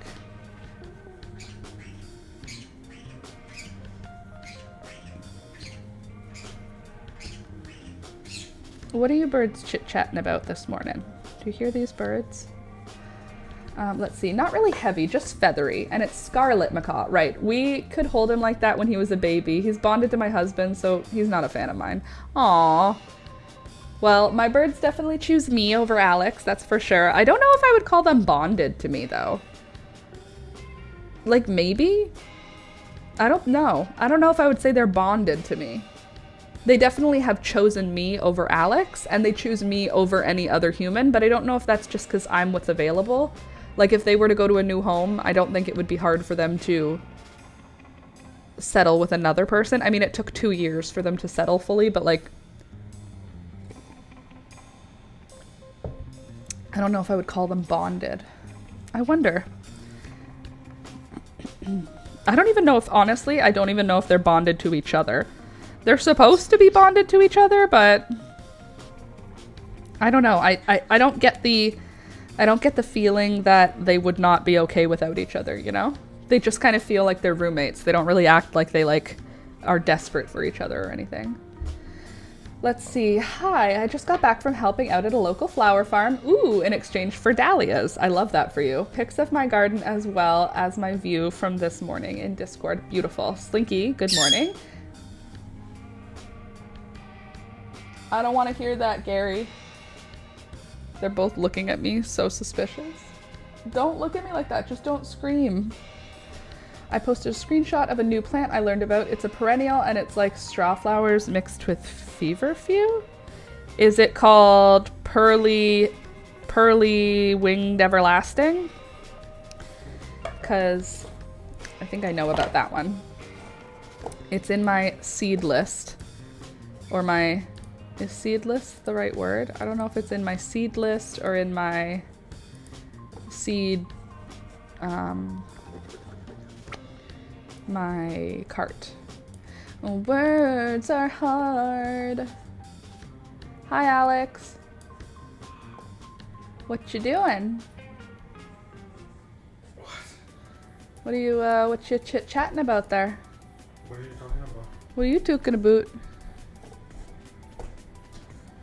Okay, we've got... Oh, look at... What the helly? What the hell? What the helly? Beautiful garden. Look at that gorgeous, gorgeous bee balm. Lovely. We love her. Hey there, soft pink, gorgeous babies. Look at that marigolds just sneaking up around those zinnias. I love that for you. Ooh, that was a big stretch, Tobe. Oh, that's another big stretch. Oh, and now he's so tired. Okay. Not interested in talking to me, I see. Beautiful, we got some peppers. These are Arapaho? No, they're not. They're... Nope, I don't know. Gorgeous. Gorgeous dahlia. Can you tell that I love this one? Because I do. That's a good exchange. Dahlias in exchange. Dahlias in exchange for work. Just like the good old days. Bartering and whatnot. That's a nice dahlia you got there. Oh, hello. Very, very pretty. Except it's not. I hate that color, but I'm happy that you like it. Ooh, this one's fun. We like a bi-color beauty. Oh. Imagine. Are those Lysianthus? Or are they carnations? Are those white Lysianthus? Do you see me getting real close to the computer to see? Do they have a whole row of different Lysianthuses? And sweet peas, they still have sweet peas growing. I don't know how I feel about that. That kind of hurts my feelings. It's beautiful though. Or it would be if it didn't hurt my feelings. Let's see. Is this Pearly Winged Everlasting? I think it's Pearly Winged Everlasting. I think that's what it is. Shishitos. I knew it. I'm growing White Swan this year. Let's see. They have a bunch of Lysianthus. Gorgeous. Oh, he gets so sad and moody when my husband works out of town for a few days. So I try to do things like video calls so they can have their talk for the day. Aw, that's so cute. In like a sad way. You don't even get the love when he's not home. It's just... Winged Everlasting. This is the one I'm talking about. Is this the same thing as what you're talking about? Let's see. Anaphalis. Nope, that's not the same thing. Anaphalis triptervellalis. I'm a doctor. Anyway, this is Pearly Winged Everlasting. Isn't she pretty? From the Floret Library. Winged Everlasting. It looks like a straw flower, but small. Okay, now let me search out what that name that you had is. Anaphalis triplinervis. Anaphalis triplinervis. Anaphalis triplinervis.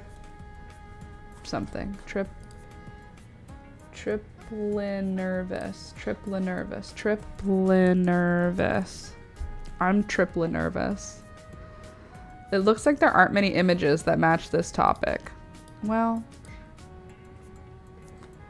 okay, so she's kind of similar to the Winged Everlasting. Is that not? To me, that looks the same. It is. Triple veined Pearly Everlasting. Okay, so we're the same. We have the same brain. Thank you. I've decided I'm going to enter into a Dahlia Society show in 2 weeks. I can enter the dahlias I grow as singles, and then I can use the ones from her farm to enter into the arrangement category. I love that for you. I think that'll be a super duper idea. The ones you grew as individuals. You know what's weird about that sort of thing? What if you don't have a perfect one blooming on that day? You know? That's stressful. Like, I'm going to enter the show. Okay, so in 2 weeks, what if all of your dahlias look like hell because they've been through... Sorry, I have a loose eyelash. I can feel it. What if all your dahlias look like hell because there was a hailstorm? That won't happen to you. I'm just saying. Also, how is it already 10:46? We only have an hour left today. I have a lot to do today, though, still. I have a video to finish. I'm hoping I have at least one to show. Well, I'm getting excited for myself to, I don't want summer to end, but I am excited to close up the garden because I have plans for how I'm going to close up the garden this year. I don't want the garden to die. I don't want it to be October yet, but once October comes, my plan is to move all my perennials again into however I want them to be organized.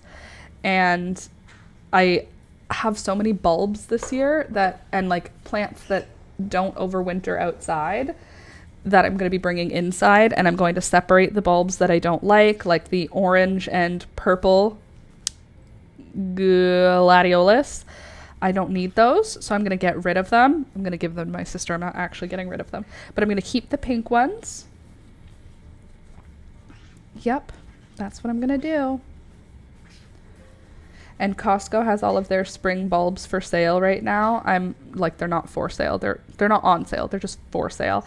And it's making me think, maybe I should start to look for bulbs that I can put in the soil in my plant pots so that I have stuff coming up in the spring. But I don't really care for tulips.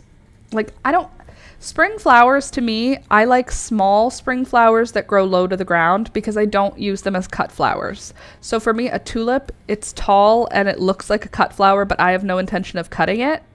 I don't want to cut tulips. I want to leave them in the ground. Same with daffodils. I don't want to cut them. They don't last very long. So I don't want to cut irises. I don't want to cut daffodils, and I don't want to cut tulips, but I like low to the ground growing spring flowers so that I can just enjoy looking at them. And also so that my summer flowers can grow up around the spring ones without the spring ones like blocking out any of the sun, you know? I'm also thinking about my fall plans since we're planning on moving before the next growing season, and I want the garden to look good even after I leave. Well, what I would say is remove all of your perennials and get them into pots this fall, because what if you find a place in February and you can't get all your perennials out because it's the middle of February? So what I'm doing, just in case, literally, Slinky, in case the same thing happens to me, all my perennials are going in small pots, and all of my large pots are going to be poured into like a kiddie pool. I haven't figured out how I'm going to do this part yet. I might just do it in the backyard and then do my best to clean up my mess. But I'm going to pour all the dirt from my pots into one center space. Maybe I'll put a tarp on the ground and I'll just pour them onto the ground on the tarp. Then I'm going to chop all of that up, mix it together, add some compost, add some eggshells and like vegetables, move it all together so that it's one big mush, and then fill those pots up with that new mush. That mush will sit in the pots over winter. I move them all to the edge of the backyard. They'll sit in the pots with those compost stuff for the whole winter. And then in the spring, I'll just top the pot off with like fresh compost. And then it will be fully ready for next spring. But if we move, all of those pots will just be filled with dirt and will be easy to move. Like I told Alex, I've invested a good amount of time and money into the soil that I use. Not by paying money for soil, but by putting time and money into amending my soil. So even though I could start over in a new place, I'm bringing my dirt with me. It doesn't need to make sense. I'm bringing my dirt with me. All of my plant pots, are filled with this gorgeous, beautiful dirt that I've made, and they will just get loaded up into a trailer and they will be brought to our new home wherever we move. But because of that possibly happening in the wintertime, I will put all my perennials into smaller pots so that they're easy to move, and I will label all of my perennial pots. And by label, I mean I stick a stake into any pot that has a perennial in it so that I can tell which pots are just dirt. That also helps me in the spring, because when I'm planting my baby plants into a pot of soil, sometimes the perennials haven't come up, so I know not to put anything in those pots. I can just leave them because I know something's going to happen. I was going to divide and spread out the perennials into the garden and leave them. I'm really excited to have a home with my own garden, but this garden is so special to me, so it's bittersweet.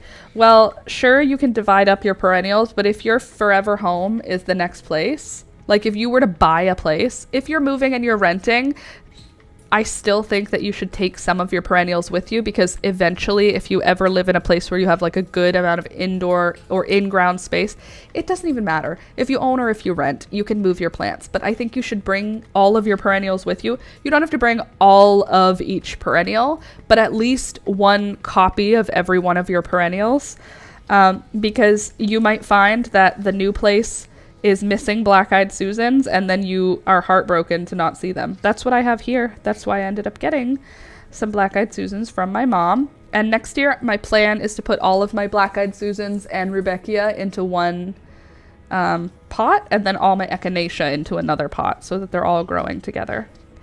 What's the process for overwintering Lisianthus? Last year, my mom just put it into like a paper bag in the garage, I believe, which I don't think is correct. But can I overwinter my Lisianthus? Yes, Lisianthus can be overwintered, but it's generally recommended to do so indoors in colder climates, especially in Hamilton, Rude. While there are perennial plants in warmer regions, they often struggle to survive the winter in cold areas. Overwintering them indoors can be tricky, but it's possible with proper care. Digging up and potting. The best approach for overwintering in cold climates is to dig up the plants before the first frost, trim them back, and pot them in containers. Provide bright light, south-facing window, as they need adequate light to survive. Maintain a cool but not freezing temperature between 50 and 60. Expect the plant to be dormant during the winter, meaning no new growth or flowering, but focus on keeping the plant alive. Bro, I don't know. Standing up is so tiring. Louisa? Yup. Yeah, you're right. And it would be special to have a piece of them too. I know, I'm right. I'm always right. I am right about everything. I have to pee again. I have drank multiple cups of coffee and water, so just be patient with me. I'll be right back. Hopefully my birds won't do any bird crimes, but if they do, don't forget to put bird crimes in the chat so that I know what they did while I was away.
Honey, I'm home. All right. Let's see. Oh my gosh. Poor Louisa. The struggle is real, girl. There, so that you can see the cat at least. Cooking. Standing up is so tired. Cooking and doing whatever. I'm ready. I'm washing dishes sitting down on a chair. And we have a dishwasher. I'm sorry, you don't need to know this. Louisa, we all feel for you. That baby will be here literally in no time. And then you're going to be like, just, oh my God, with peace and love. What's coming for you?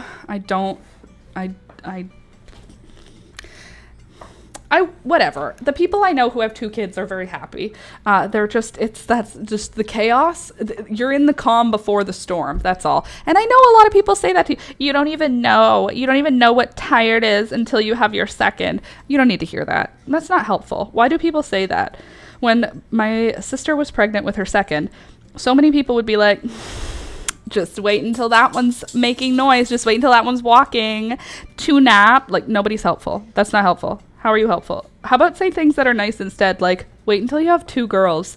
My little sister and I are best friends. My big sister and I, best friends. Having a sister, I mean, sisters are also literally the worst. We hated each other for like 4 years in high school.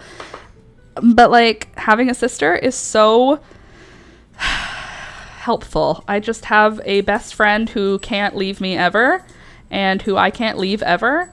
And it's very, very awesome. So the fact that you're giving Ada a sister and that you're giving Elisa a sister, they're both going to benefit so much from having each other, and they're going to have each other forever.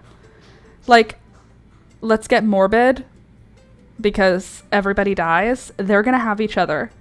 You and your husband will be long gone, and they will still talk about you, remember you, and love you together. Isn't that nice? I like the idea of that. You just created a best friend. Like, you have a best friend incoming for Ada. She's going to hate her for periods of time, but like, you did also build her a best friend. Just a organic, locally grown best friend. Toby, you're so cute. He's cleaning his eyes with his front paws like a rabbit. You good boy. You good boy, Toby. You good boy. You're my good baby. You're my good baby. You want to come sit on my lap? You don't have to sit down there. I mean, I know that's a cozy couch. You want to come here? Come on. Come here, baby. You're a good boy. Toby, you a good boy? Are you so good? Are you so good? Sorry, I have ADHD. Okay, there we go. That's why I'm happy. I wanted a girl because of the same. Yeah, like a girl and a boy sounds awesome. Like my sister just had a girl. Well, I was like, what did... Elizabeth's a girl. My sister just had a girl and she had a boy beforehand, so she has Alistair and Elizabeth, and that's gonna be great. Brothers and sisters are super cool. But to have 2 little girls, can you chill, bro? You're like, I just want to cuddle, please. Are you done? Are you done being socialized? Do you just want to hang out? You don't want to talk. You just want to sleep. Look at him. This is how he just wants to be. He just want to lay down vertically. Do you know any dogs that lay down vertically? I'm trying to put you down. You're not understanding what's happening. I'm gonna let go of you, and you can decide to stay there, or you can decide to sit, right there on my lap. That was the original plan. There you go, see? There. There you go. Now you can lie down. All is well. It's hard to be a small dog sometimes, you know?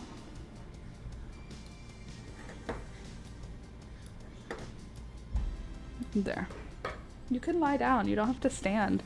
You're such an awkward puppy. Sit. It's because you're so lanky. Sit. There you go. There you go. There. See, no problems. No problems. Yeah, I have a sister, and yes, Louisa says, we fought a lot, but now she's my favorite woman in the whole world. Yeah. And you just did that for them. You just gave both your daughters that by making a second one.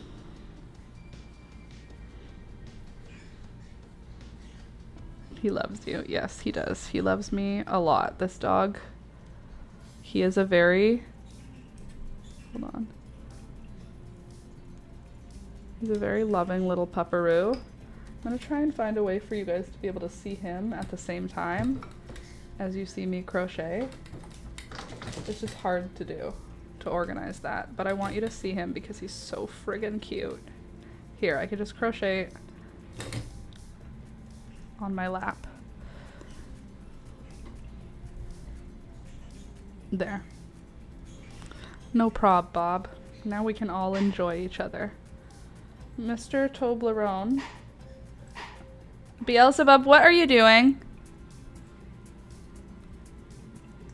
You don't need to wear your collar while you're lying down here.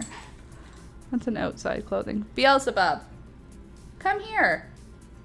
Beelzebub, Gary, come here. Look. Look what I got. Come here. Look what I have for you. I have a treat. You want a treat? Come here, Beelzebub. Come here, Gary.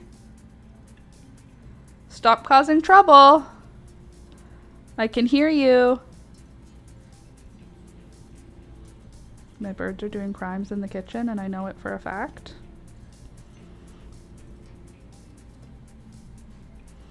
Louisa, cutie pie. He is a cutie pie. Hey, Alex. Can you deal with the birds? They're doing something that sounds like they're breaking something in the kitchen.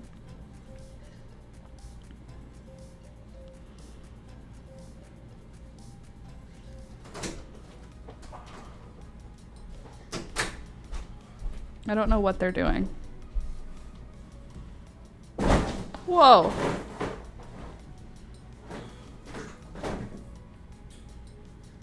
What are you guys doing? Go on. Go on. They are back. Thank you. They were biting something. Something crunchy.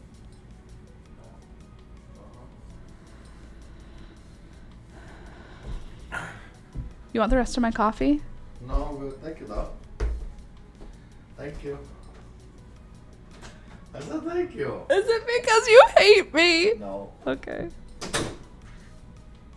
It's because nobody likes a cold coffee, that's why. Oh, literally trying to show you Toby and you're missing the crochet because of it. Is that worth it? Probably, but still. We're here for crochet. Toby is a side project. But just like, again, for those of you who like maybe you missed it. Look at him. Look at this baby. Look at this sweet baby. Do you see how he has no brain cells? Look, I hold him and he goes, okay, I guess this is how I lie down now. I guess this is where I go. Hey, I guess this is where I go now. I guess this is where I live with my little snaggly teeths. Oh, my little snaggly teeths. He's so freaking, look at his freaking face. Are you kidding? Look at, tell me this dog has a hard life. Look at this. Oh, he struggles. This is what this dog lives for. Good boy, Toby. Toby's a good boy.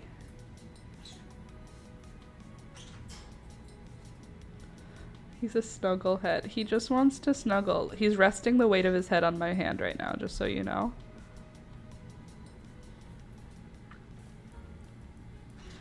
You don't have to. You could put your head anywhere you want. You want to put your head down? Is it heavy? It's so big.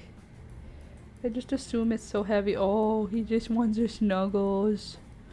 Oh, he's like, rub my eyes, rub my nose. Oh yeah, rub my whole face. Here, I'll just rest my head in your hand again. He's my good boy.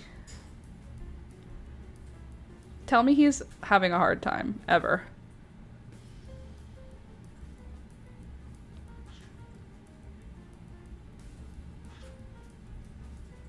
Can you imagine trusting someone enough to put your face inside of their hand and then close your eyes? Okay, I guess I'll just go to sleep now. This is the way that I sleep. Good boy. He's like, all right, I'm done your game. I'm lying down. I know, that's what you needed. You all needed that today. You're welcome. That's Toby. Toby is our new Chihuahua. We've had him now for 3 months? No way. Almost 3 months we've had Toby for. Time passes so bizarrely. We got him in June. We adopted him from a lady who clearly loved him very much. She took such good care of him. The toys that she gave to us when she gave him to us were obvious. Like, she loves him. She loved him. She loves him. He has Chihuahua specific fancy food. He has like single ingredient freeze dried treats. We ended up picking him freeze dried duck hearts because he loves them. Have you ever seen a dog devour a freeze dried duck heart? Do you want to? Because Toby loves them. Let me go get him one. Do you want a treat, Tobe? You want a little treat? You hungry? Are you hungry? You hungry? I am hungry. I am always hungry. Are you hungry? You want a treat? You want a little duck heart? Cause you're little.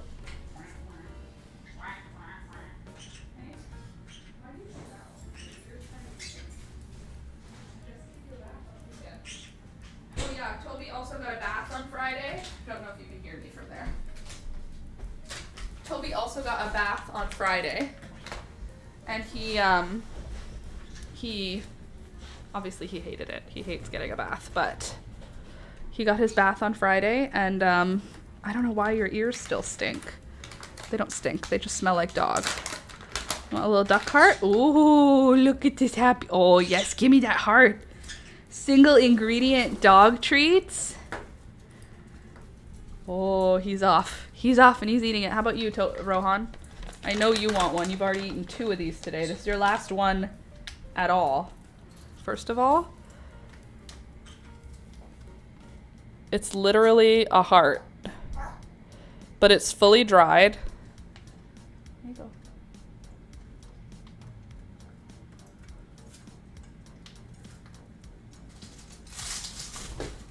That was embarrassing, Beelzebub. Do you want it? There you go. You gotta chew it up. It's a big piece.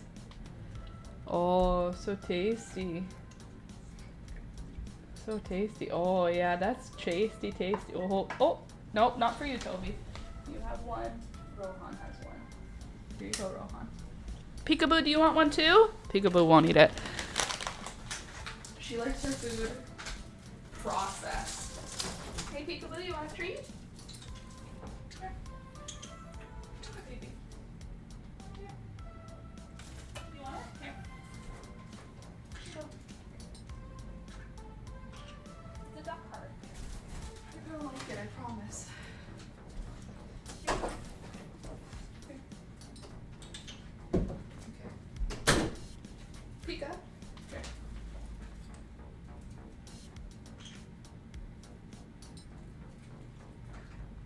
It's food, I promise. There you go, you better get it before Toby gets it. You're not allowed to have another one. Okay. See, Rohan ate his. Look, Pika. See, look. See, Rohan likes it. Yummy. Ouch, don't bite me. There you go, Rohan likes his. You want that?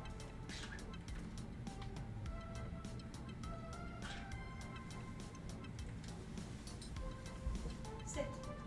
Good boy. Did you see him? You didn't see him sit. I promise he sat. Sit. Good boy. Oh, he's so little.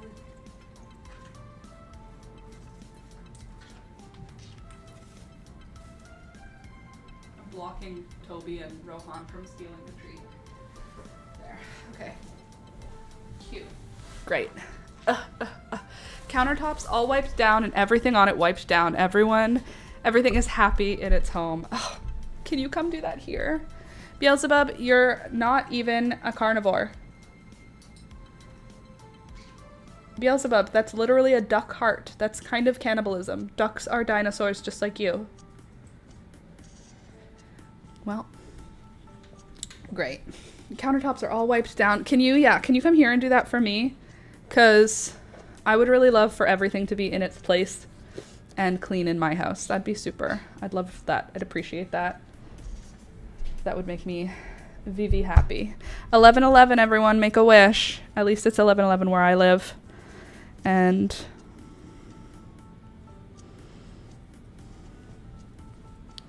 done. I made a wish. And now it's 11/12. We'll see if the wish comes true. I'm glad you mentioned freeze-dried. Need to look on community page for freeze-dried pickles. Ooh. Freeze-dried pickles. Well, these are freeze-dried. Where did I put them? Here they are. Freeze-dried duck hearts. Tuk-tuks. Made in Canada. Single ingredient freeze-dried raw treats. 36% protein, 19% fat, 2% fiber, 8% moisture. Serve in moderation. Done. Only space clean and organized. It's the only space clean and organized, but I'm happy. Well, I appreciate that for you. You know what I want to do also? I have this space. I'm going to show you what it's like on this piece of paper. I have this space in my bathroom. That's the damn bird. It's like the bathroom pantry, and it doesn't have a door, but the lowest shelf is very high up. Poor peekaboo.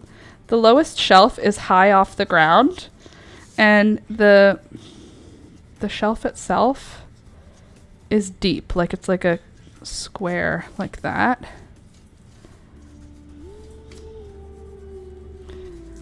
It's like super deep. Like this amount of space is like 3 feet across. It's like a large, it's got like multiple shelves. Hold on, it goes like 1, then we have 2, 3. I feel like that's the way the shelves all look.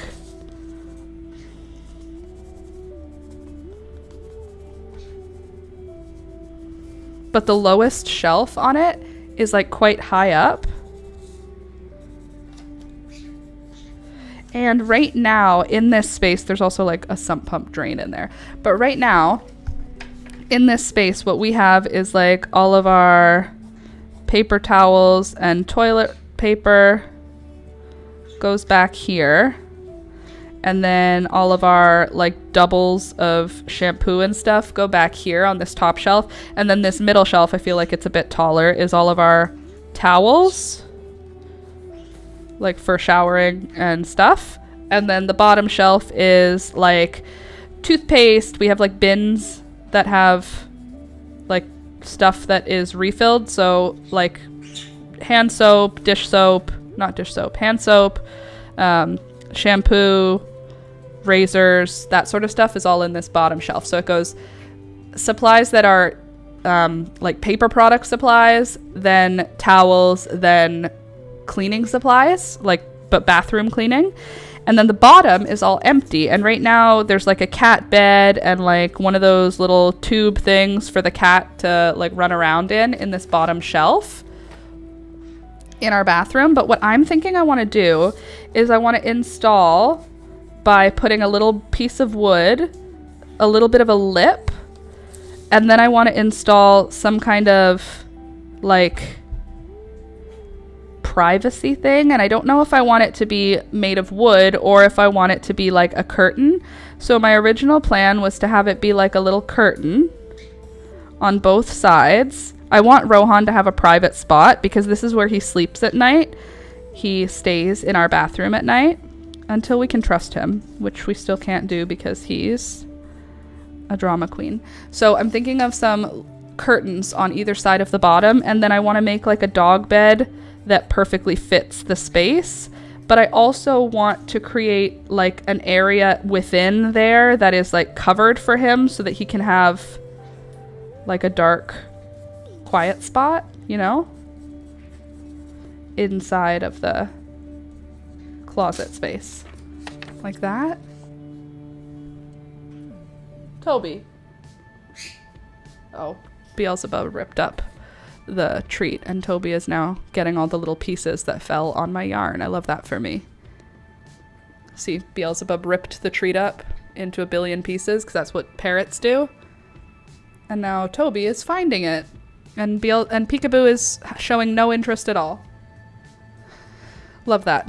Anyway, this is my one of my plans. Alex is going away for a couple of days next week. I think I'm going to do that while he's gone.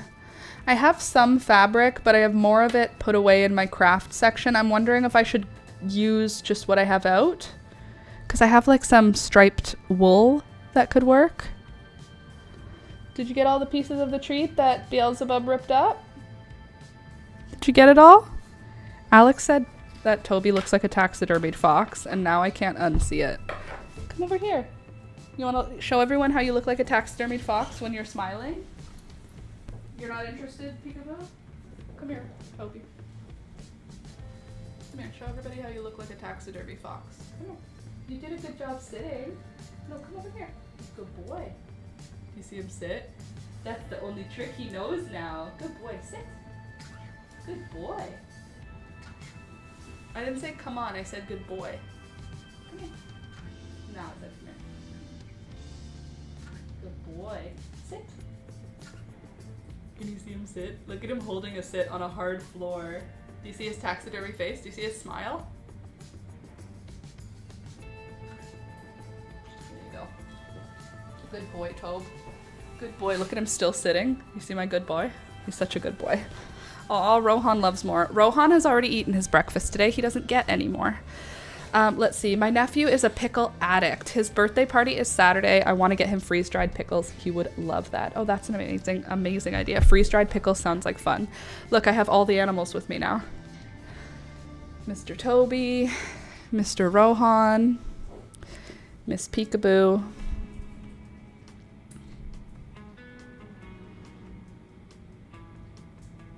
Everybody looking for snacks everywhere. Rohan doesn't get any more. He has had more than enough of food for today. He ate all of his breakfast very quickly, and he has already eaten three now of these freeze-dried hearts, which is definitely more than he needs in a day. It's just the way it do, you know? Just what happens. Freeze-dried pickles does sound nice. I've been eating olives as like my... You know, you open the fridge 1,000 times a day.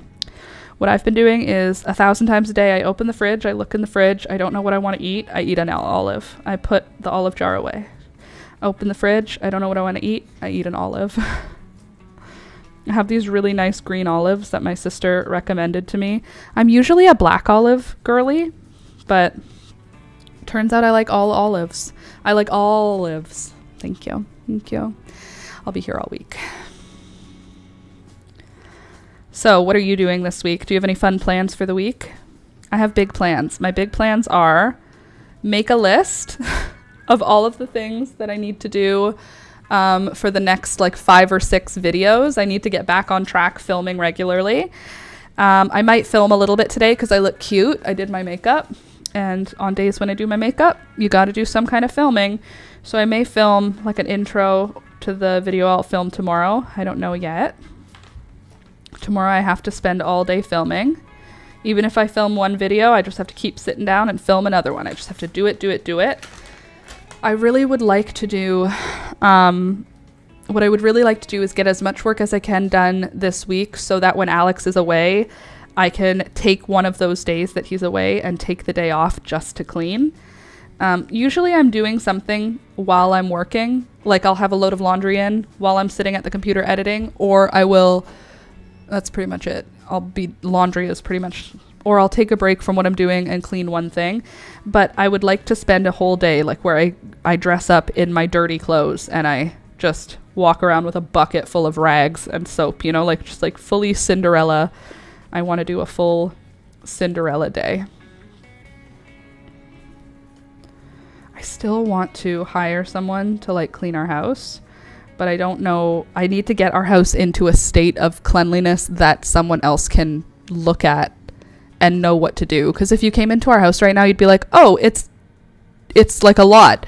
But really, it's like, I don't need you to go into any of this. I just want you to like wash my floors. And like, I don't need you to touch any of this. I just want you to like vacuum around it. You know what I mean? How do I do that?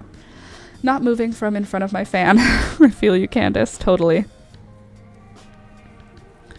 So I would still like to do that, but it's like $300, and I feel like I need my house to be in a situation where they're not going to be bogged down by like menial tasks, and they can just get to like, maybe I could just be like, hi, come into my home, just clean my floors, my windows and my mirrors, and all of the countertop surfaces. Don't organize anything. Don't wash any dishes. Just come in here and sweep, vacuum, and mop like it matters. Because when I mop, doesn't matter how many times I do it, it seems the floor always comes, it looks clean, feels clean, but the water is not clear. I'm not a clean girl. I don't have the clean girl aesthetic. Look at this dog just being like, maybe there will be one more treat for me if I just wait patiently right here. No, there won't be. You don't need to do that to have it cleaned. You just tell them. Yeah. I'm just nervous about it. I don't know why it makes me nervous.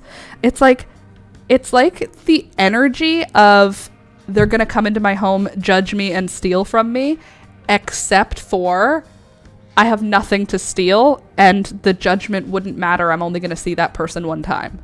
You know what I mean? But that's the energy of it. The energy that's like underneath it is like it's going to be bad, and I don't like it. But I want it. I want the benefits of it. Like, I have my sister and my mom are both doing that. Like, a couple times a month they have someone come in, and it's like $60 an hour, and they stay for a couple of hours. So $100 every couple of weeks. And 2 people come to their house and like vacuum and clean everything. And I understand it's expensive. I think it's expensive. $120. I wouldn't want to do that every week. But $120, if you're paying yourself minimum wage, you know what I mean? It's like 10 hours of work. And I don't know, is it worth it to have someone else do the cleaning? Kind of. They have seen and done it all. That's the other thing. It's like, but look at my space, right? Like, look at this. Okay, well, right now it doesn't look like it's that gross. And like, I don't need them to clean the grossness of the cage. Like, this sort of thing I do. I take this outside, I hose it down and scrub it down. But like, I just want, it's like I need one of those. Aw, Peekaboo's having a little drink of water. Did I not add enough water to your food this morning, honey? My baby, my little fat baby. Look at Rohan, just like, I would love to destroy her. I just want to eat her. Also, when you live in a house with birds, do you see this? I swept right before the stream started. Also, does that mean they were tearing apart that plant? Oh no, they were tearing apart the plant that's on top of this table. Love that. There's just always stuff here. Let's see. My 16-year-old is working with a cleaning company this summer. She is cleaning apartment hallways. Last week, a hallway had human faces down the wall and floor. What? Oh, human feces. Lol. Human faces. Just call them and have them come. Yeah, I honestly want to. And maybe I'll do that while Alex is away. And then he'll come home to like a real clean house. That'd be fun, wouldn't it? He wants to go lick off that counter. Yeah, he does. He wants to eat that duck heart dust that Peekaboo left behind. Anyway, I think it's a good idea to have them come. You're such a goofball. You look so weird. You're so weird, Toby. You're so weird. Oh no, Heather, what? Heather, human feces all down the wall and the floor. Yeah, if your 16-year-old's working for a cleaning company, it feels, oh, hello. Do you want to see who just joined us? Hi. Hi, miss. Welcome. Sitting here try to crochet. Can't do anything in this house. Hi, baby. Hi. Oh, hi. Miss Pikachu. My sweet Pika Pika. Hey, baby. Hi. Hi. You'll feel so good after they do it. I felt like you. The couple that came didn't care about my filth. Oh, is that a good itchy spot? Oh, so itchy. Hi, baby. It's not even like, okay, like I know my house is messy. It's not particularly dirty. It's just there's some jobs that I know I do a half-ass job and I don't mean to. It's just like the way I live. And I want a professional person to come and like scrub it, you know? Like the inside of my fridge. Luckily, cleaning that is not in their contract. Oh, sorry, I didn't even finish what I was trying to say about your 16-year-old. Isn't that a biohazard? Like feces? Wouldn't you be like, I'm not touching blood or feces, thank you. Hi. Hi.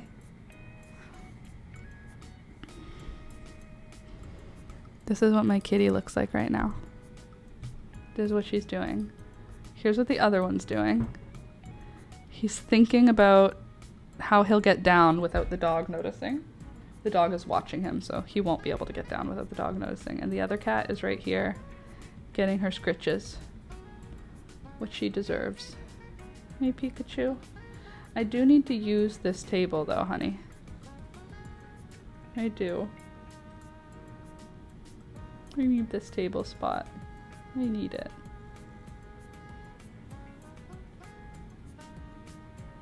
Hi, honey. Oh, you've got goop in your eyeballs. Ew. Gross. It touched me. Hold on. Excuse me, ma'am. No, don't push my microphone. That's mine. Let's see. I need to tackle my girl's toys, but no one sees my system and then I can't find anything. Yes, I lectured her on using PPE for human and animal bodily fluids. Yeah, I don't want any human or animal bodily fluids in and around my person. No, thank you. Let's just cover that back up.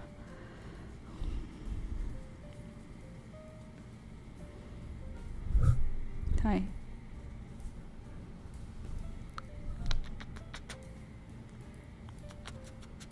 You see how she butts me? Hey, Pika. Pika, Pika, Pika, Pika. Are you gonna stop button heads on stuff now? You're gonna sit here next to me? That's so nice. I love that for me. And for you guys. Here, let me do this so that you can see her. Nope, no, no. Don't butt my mic. Thank you.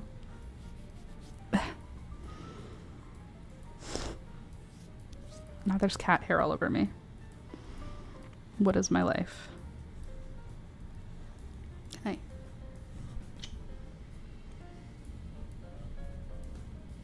Hi. Okay. I'm trying to crochet here. I really am, I promise. I feel like I'm supposed to do 8 rows here. We have 1, 2, 3, 4, 5, 6, 7. Okay, good.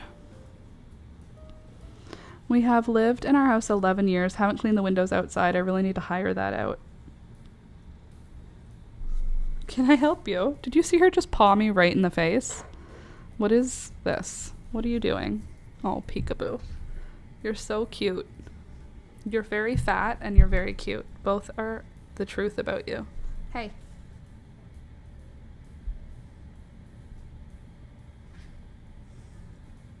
How am I supposed to crochet like this? It's like I need, nope. Peekaboo, no. I'm not, that's not the game we're playing right now. That's not the game we're playing. I'm actually trying to move the microphone farther and farther away so that you can't headbutt it. Okay, how's the audio right now? Can you still hear me well? Without the mic, with the mic being the current direction it is? Hi, baby. There. You let me know if the mic is okay, and I'll just try to crochet. Maybe I can do this. No. You guys are both so dramatic.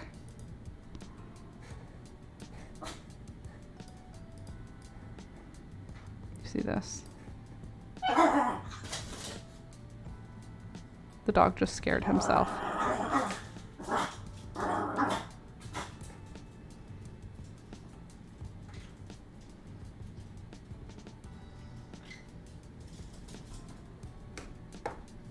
Cool. It's my baby girl. I'm just trying to get my arm in a location so that I can crochet peekaboo, but where you're lying is kind of look at her face. You're just here. You're just here with me. You're so cute. You're so cute and so fluffy. Do you see how fluffy this baby girl is? She's so sweet. I love you, peekaboo. She used to be a stray. She not only was a stray, she was like a scared stray. Can you believe that? This cat? Do you know you used to be scared of people? Crazy. Okay, I'm gonna try and crochet again. I can hear her go, boys. Almost an eye roll. Literally, she's so sassy. She has just the sassiest face. Don't you bump my mic. How about a headbutt? Aw, thanks, honey. How about a kiss? Thank you.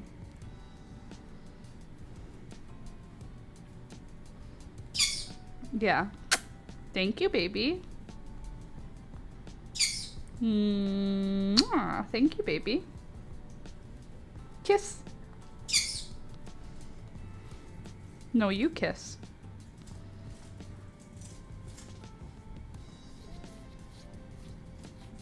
There is now cat hair all over my person.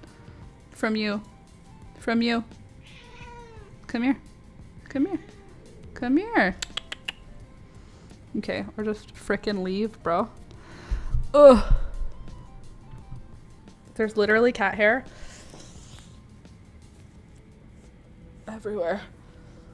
I just have to do this to desensitize me. Oh. Peekaboo, don't you touch my plants. Don't you do it. Stop it.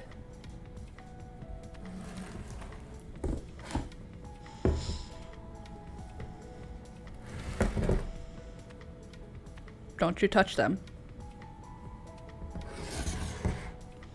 Don't you do it.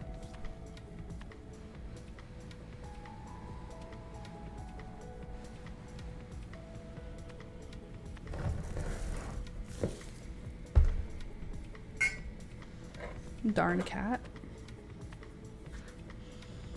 She's cute as heck though, isn't she? Look at how freaking cute that cat is. Are you kidding? She looks like she's dusty. She looks like a dusty girl. You a dusty cat? She's not dusty. She's clean. She's been brushed out. She's a sweet baby. She's just a baby. She's just a baby. Yeah. You know what's interesting? What? Almost all our animals are 7 years old. I guess it's a lucky number. Okay. Okay, let's see. Alex, when's Peekaboo? When did we get Peekaboo? Pardon? We got her in 2020. In like January. It was December. It was December in 2020, and we were told she was about 3, so 2020, 2019, 18, 17. So ish, she's from December 2017. He is from, I think, September of 2018. And the birds, I have their information. Where do I have it? In my text messages. Hold on, let's see how old all of our pets are. This is Pika. This is September of 2018. Who was I talking about there?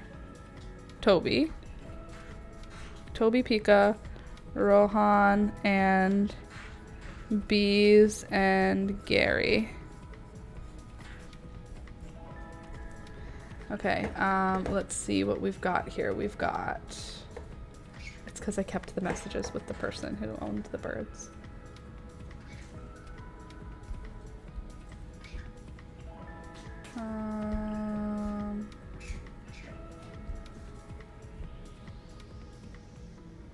Oh, geez, I deleted it from my computer. Please hold.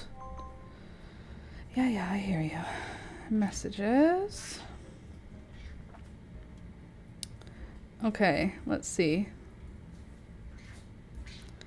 In April of 2023,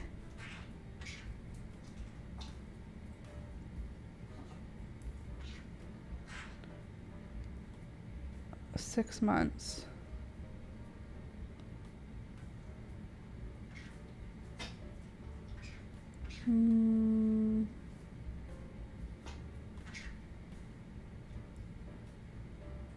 Sorry, I'm trying to get information from the birds.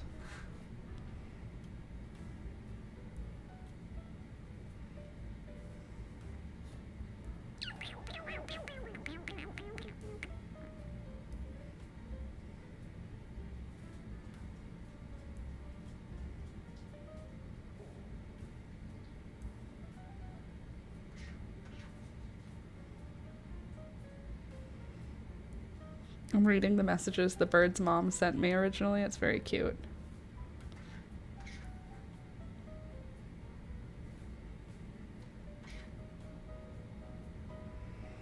Okay, in April of 2023, I think, they were already 3.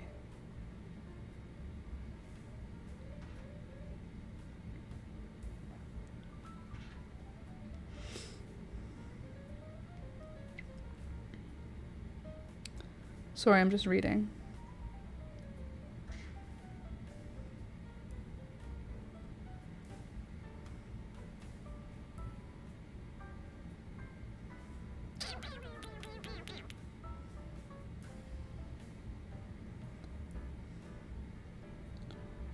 All right. They're both little demons. Memo didn't feel right. And after about a week or two, Beelzebub and Mamamal are 2 demons. Mamushka was Gary's previous name. Their original names were Kiwi and Mango, but I didn't know which one was which, and neither of them seemed responsive to those names at 6 months old. So they got them for 6 months old. And then they were 4 or 3. I feel like they were 3.5 or 4. Am I crazy? So in 2023, so they were born in like, let's say January of 2019. Aw, little COVID babies. And then Rohan, I have information on Rohan.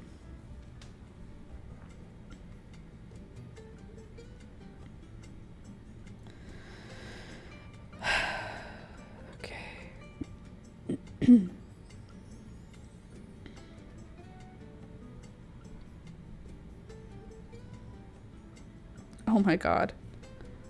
Look at this bite that Rohan gave me. That's on my leg. The scar is still there, but that's where he bit me. All the way down. That was when he still was new. He had anxiety. Okay.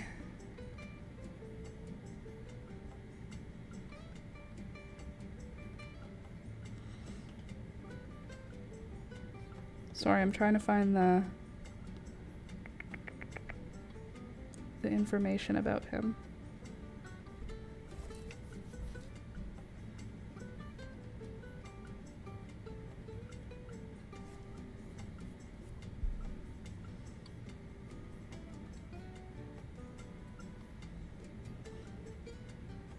Ah, good. Vet information.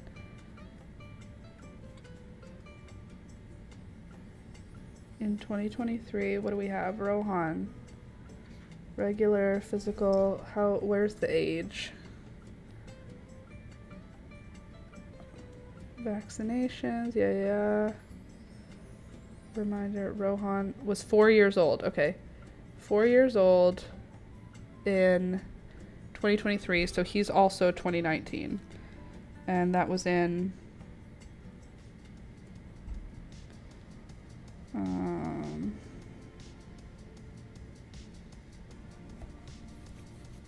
do you have a date of birth on here?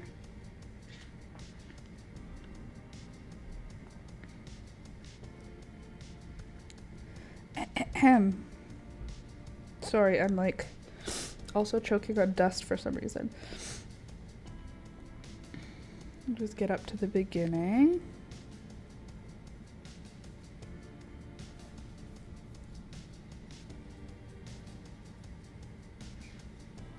Okay, what do we got? Oh, Rohan. He's so pretty. This was before we adopted him. He's so pretty. Okay, let me just get out of here. Sorry, I'm trying to figure out how old they are.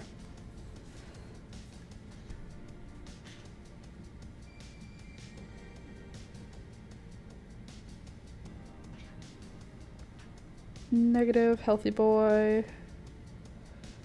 What kind of litter do you use? Oh my god, he's so cute. And this was when?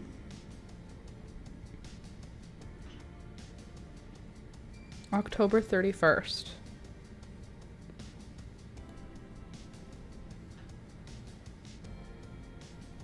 Oh my gosh. Alex! Alex! He can't hear me. We got Rohan on Halloween. That's so cute. And he was 4, which makes him... Hold on.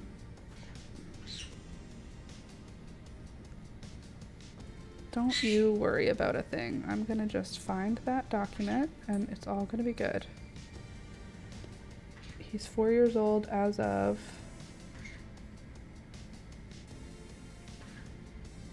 October 30th, 2023. So that would make him October of 2019. Oh my gosh. Okay, so ready for this? That took a lot of time. Cool. Was the bird calling Alex? Alex! Maybe. I don't know. I didn't hear it. So Pika is December 2017, allegedly. Toby is September 2018. Rohan is October 2019, and Beelzebub and Gary are 2019. So that means they're all around the same age. Isn't that interesting? So Pika, 2017, 2018, 19, 20, 21, 22, 23, 24, 25. Pika's 8. Toby is 7. Rohan is 6. And Beelzebub and Gary are also 6. 8, 7, and 6. And Beelzebub and Gary, while they are not the youngest, Rohan's the youngest, which is so weird. Beelzebub and Gary are the youngest in brains because they are like a 3-year-old forever. That's so fun. I'm so happy to know that about my animals. They're all about the same age. Which is no big deal for the birds, but 7 years old for a Chihuahua is not young. It's not old, it's just not young. I wouldn't say 7 years for a dog. I wonder, when are we going to switch you to senior dog food? I remember the vet told us when Thunder turned 8 that we should switch him to senior dog food. You're only 7. How could you be a senior next year? I don't want that. I don't want my Chihuahua to be a senior all at once. I can feel when hairs are loose in my eyebrow and I have to rip them out. There's no such thing as loose hairs. They're not allowed. I think I gave one of my plants root rot 100%. I gave 2 cuttings. I cut my umbrella tree in the spring. I cut 2 good sized cuttings off of it and both of them rotted. Luckily, the original plant is fine, but it was very annoying that both of those ones rotted. Hope's World of Crochet. Hello from Australia. Hello. Good day, mate. I'm so sorry. I immediately regret my decision. Okay, so I have one more row after this before we're going to be switching into, I think, the green, right? Yeah, the minty green.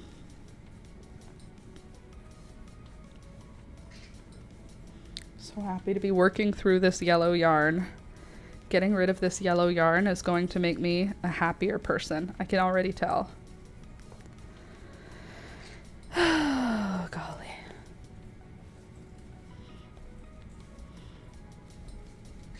Birds, do you guys want this yarrow? It's too late to dry it out. Do you want it? The answer is yes. Here.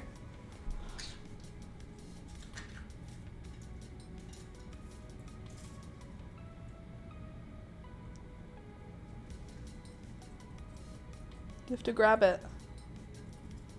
You got it? No, you have to hold on to it. Here. There you go. Oh, that's your fault. You lost it. That was funny. Thanks. Pika, stop it. My pets are so cute. How am I supposed to get any work done with all of these freaking zoo animals everywhere? I love our zoo, honestly. It's no Australia, but I do have quite a few exotic animals that feel like they're from Australia. A Chihuahua that's basically just like a miniature dingo. A Bengal, that's just, do you guys have like leopards? It's just a leopard. My conures, wild parrots. The only thing I don't have is anything poisonous, which I'm happy about. Oh my god, the number of cat hairs that are on my face. Like, socializing with my cat feels like it's worth it, and then my whole face gets covered in cat hair and it makes me crazy.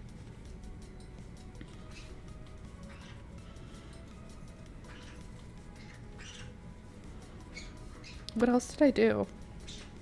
I feel like, oh, I bought another bowl. I bought a another one of my leaf bowls. I can't show it to you because it's in the sink to be washed, but another one of my favorite glass leaf bowls. I found one. Maybe I showed you this already. I found one on the weekend and I bought it. Oh, I bought some baskets too because they were 50% off. I bought some new baskets. Where did I put my thrifted items? All I have is the stuffed animals. They must still be in the car.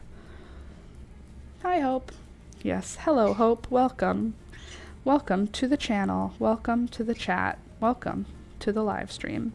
Monday, Wednesday, and Friday from 9 a.m. until 12 p.m. You can find me here. I'm making a bacon, egg, and cheese.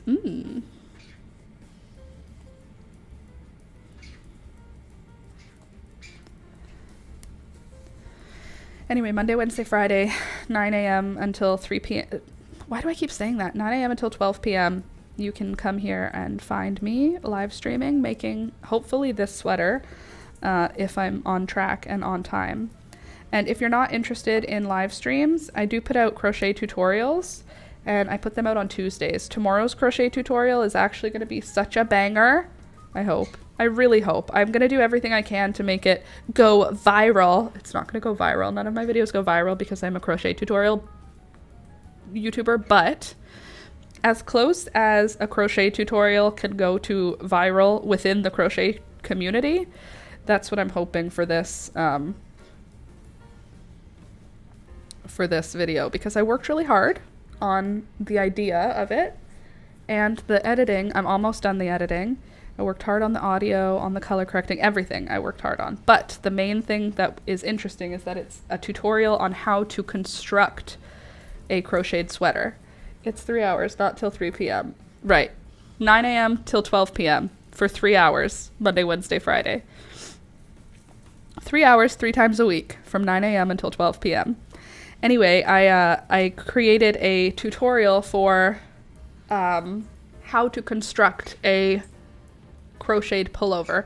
So it's not a tutorial on a specific pullover, it's a tutorial on how you can use rectangles to like construct different pullover shapes and the way that I do it, the way that I organize it, how I measure and whatnot. Coolies, I'm making a blanket with the side saddle cluster stitch. It's such a cute stitch. Side saddle cluster stitch. I hate the words. For someone who is always trying to avoid having their lisp show up, I have like a lisp because I'm hard of hearing. And if I don't keep up with, like, it's an active process to have an S come out like that. It's not passive for me. It doesn't just happen. It's like a mental note that I do. So the side saddle, hold on, what did you call it? Side saddle cluster stitch hits all of the things that make it hard for me to say S. Cluster, that's a hard word for me.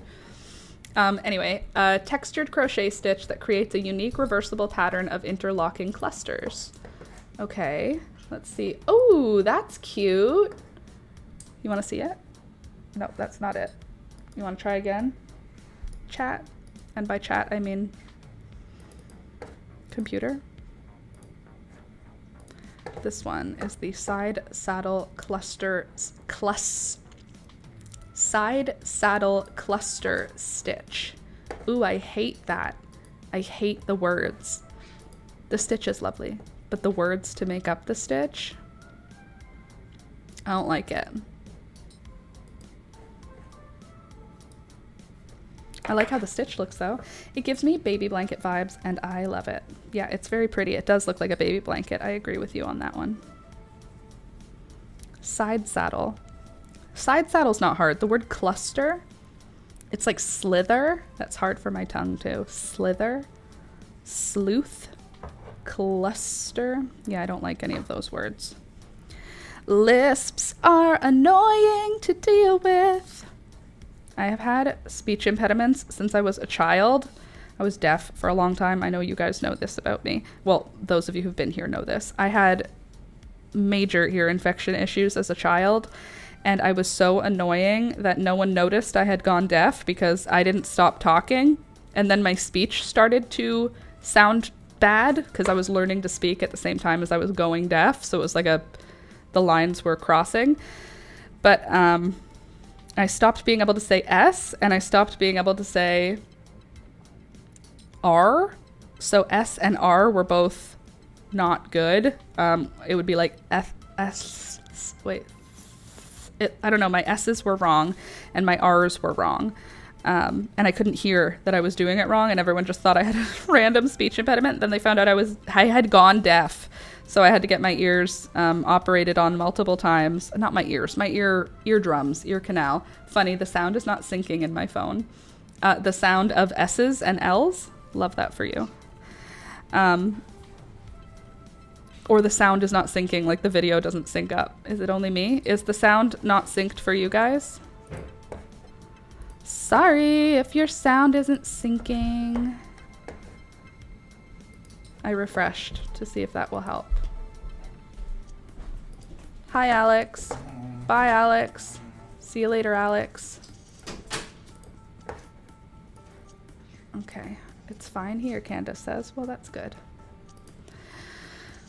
Okay, I don't know what I was saying. Basically, I have a lisp, and I actively try to combat it. So if you hear me lisp, or if you hear me do something that sounds like a lisp, you know why. It's because I am partially deaf. I'm pretty sure I could say I'm deaf. Like, I'm pretty sure if I went to the people who give you the disability placard for driving, I could get one. Like, I'm hard of hearing. I have 60% hearing loss in this side and 40% in this side, which means I can hear 40% mostly and I can hear 60% mostly. But maybe my phone is supporting the difficulties with the S. Thank you, Louisa's phone. That's so nice of you. My phone is not handling it too. Your phone can't handle it. It's synced here. Well, good. Anyway, if your kid is having speech impediments, get their hearing checked. My parents had 4 kids. How could they have known? I was like 3 when I started losing my hearing, and then by the time I was 5, it was like gone. And by then, there's 4 kids in my house. There's no way they could have kept up with that and been on track. But if your kid is having speech impediments, or if your kid is really bad at paying attention to class, don't get them tested for ADHD. Get your hearing tested. I mean, I also had ADHD too, but teachers were like, she just doesn't pay attention in class unless you yell at her. No, bro, she's deaf. She literally cannot pay attention on account of the fact that she can't hear you. So she's just always daydreaming, staring off into space. She can't hear that you're talking to her. That's me. I'm being me in this scenario. Thank you. Here's how far we got today. We got all the yellow done for the first patch of the body piece. Peekaboo, I need to move your booty. I need this piece of fabric. You don't have to run. You can just have to get off of this. Oh my god, you're so grody. Just covered the sleeve in like cat dirt. Okay. Ta-da. So we've basically finished up to here, but for the body piece. Now, hold on. Now, we've done the rib stitch, we've done the white sprinkle, and we've done the yellow. Now we're gonna switch into the green. And the green is going to be, 2 or 3 rows, and then we'll switch back into the yellow. It's gonna be a fun sweater. Peekaboo, I would love for you to stop being the way that you are. I don't actually want you to stop. I just want you to stop in this specific moment, because you're in the way. You're causing trouble. Nope, that's my vase full of flowers. Here, come here.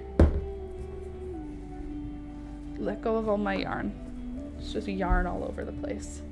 This is not yours either. Here, you can have this one. I don't mind. This one you can play with. Just don't get it all turned around, okay? Don't put it everywhere in the room. Please and thank you.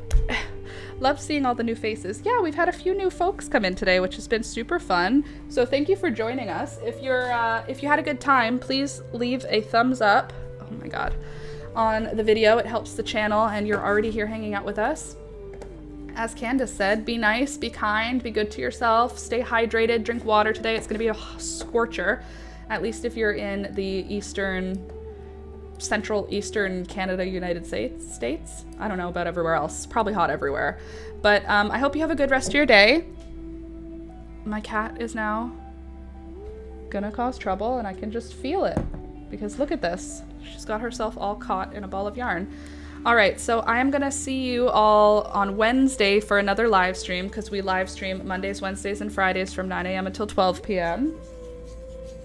Are you just gonna lie down over there? That's nice. That's cute. But I'll also have a tutorial coming out tomorrow. So if you're interested in seeing that tutorial for how to construct a crochet garment, come back. It's a good long explanation. It's about a 30-minute long video, so come check that out. And I will see you all tomorrow for the new video and Wednesday for the new live stream. Okay, that's it. Oh, thanks for the hearts. I love you guys too. Have a good rest of your day, and I'll see you next time. Click like, click the thumbs up, okay? Okay, bye!